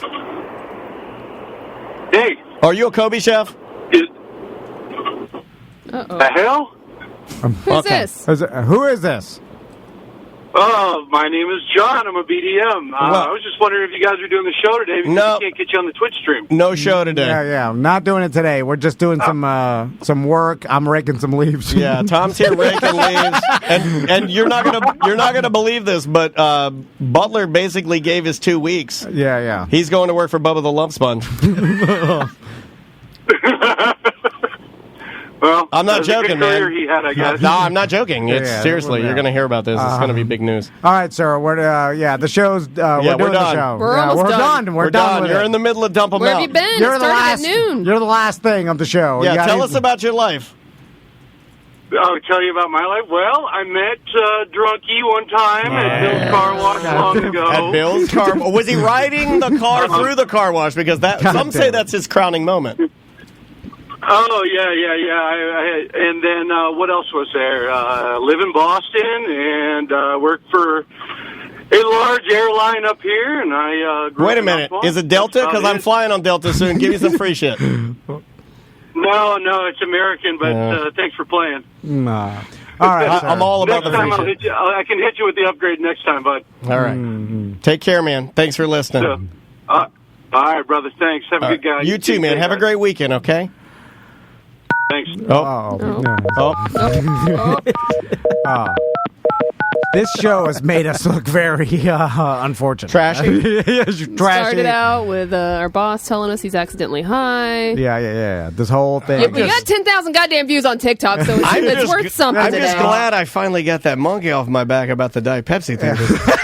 You've been hiding that for a while? It's been bothering me. I'm honestly shocked by that. I get into arguments with Andrea. I'm like, another Diet Pepsi? I was like, that's our third 2-liter today. Well, what makes me happy is now we're going to get an influx of calls. They're like, hey, I'm just like Dano. I give my kids soda Big all day old long. Pepsi. And so now you can take a little heat. The funny thing for is being that, trash. I mean, in mom land, I lost a lot of points. The Dennises did. But in listener land and in dad land, I gained a lot of points. I'm a cool dude now. 10,000 TikToks. Going crazy. They're like, this guy does it too. All right, let's plug some stuff and get out of here, buddy. All right, Tom and Dan Land Cruise. Our merch, we have a bunch of merch on our site. Eric's always throwing in stuff like, extra stickers, magnets. Eric started throwing in extra stuff, like, sometimes he'll throw in some of his own socks, a turd. There's like, he'll get like a pamphlet from like a nightclub that's trying to reopen in the midst of COVID. He'll slip those in there. Maybe a half-eaten sandwich, a toothpick that he stuck in his butthole. We spend weeks just screaming bye-bye when we're done. And now you go to me, you're like, hey, draw it out. I'm like, draw it out. I've trained myself just to scream bye-bye. And then I get up, I got to train. Well, it was your idea to do. It was your idea to do ACT, and I've been wanting to quit. You guys are 1 foot in the for slopes. years. Yeah. I've been wanting to quit ACT for years. I hate it. I hate it. It's our best show. It's our best. God damn it. Joking. Anyway. Oh, guess who I talked to this morning at 7-Eleven? I'm going to work on this. I'm putting this out into the universe because this is how business actually works. Butler, get on this. All right. That new liquid death water. Oh, yeah. That everybody loves. What is that? It's just mountain water that they put in an Canned aluminum water. can. The cool thing about it is it's better for the environment because it's canned water. It's not plastic water. You know, see what I'm saying? So liquid death, it's real big. It's just ice cold mountain water that, like, it's not even ice cold. You can make it ice cold. But it's mountain water in a can, tall boys, right? And that guy was at 7-Eleven this morning, and he was eyeing my shirt, and I was eyeing his van that has a can of his water chopping men's heads off and blood spraying everywhere. Oh, no, okay. On the van. It's awesome. And we need that. All right. Canned water. Yep. I mean, liquid death. No, we need liquid we death. talked about this yesterday. I know, but we need that one because they got monies. Because his van, his monies. All right. So TomandDanLandCruise.com if you want the last available tickets. I'm trying to think of any merch. I think there's like 15 now. Check out our hookups page. There's watering holes. Support our watering holes because they're still there providing you guys with drinks and even package service in other areas that, depending on how open you guys are. Like as Tom always says, down here we're open, baby. Yeah. But where you are, it may be different. Yeah. TomandDanWateringHoles.com. Semantics. Yeah. We're doing the 1 week on, 1 week off. So our episode came out this past Sunday, so if you want to listen to that, you can. And then our next episode, we recorded a little bit at MyCon, so we're doing a segment from there. And also tomorrow we're going to Universal, so I'm sure some exciting things will happen. Maybe I'll get stuck on ET again. You going to go to Simpsons Land? Is that an IOA or Universal? I can't ever remember. I'm not a Universal person. That's Universal. Oh, man. I was I'll hoping probably you'd go there. stop by Moe's, possibly. Yeah, I'll stop by Moe's. I will stop by Moe's just for that. It's just I hit it and my phone was weird. I got good timing. It's just I'm getting older and my joints aren't working good. Just call Mo.com. All right, bye-bye. All right, we're back. Okay, Butler's got something to say. He said, "Oh no, wait a minute! I've got a proclamation. Close the door." It's fine. I had a toast. What is it, Butler? Bye-bye. God he damn it. clowned him. Oh, wait a minute. I can't publish that. It's mediocre.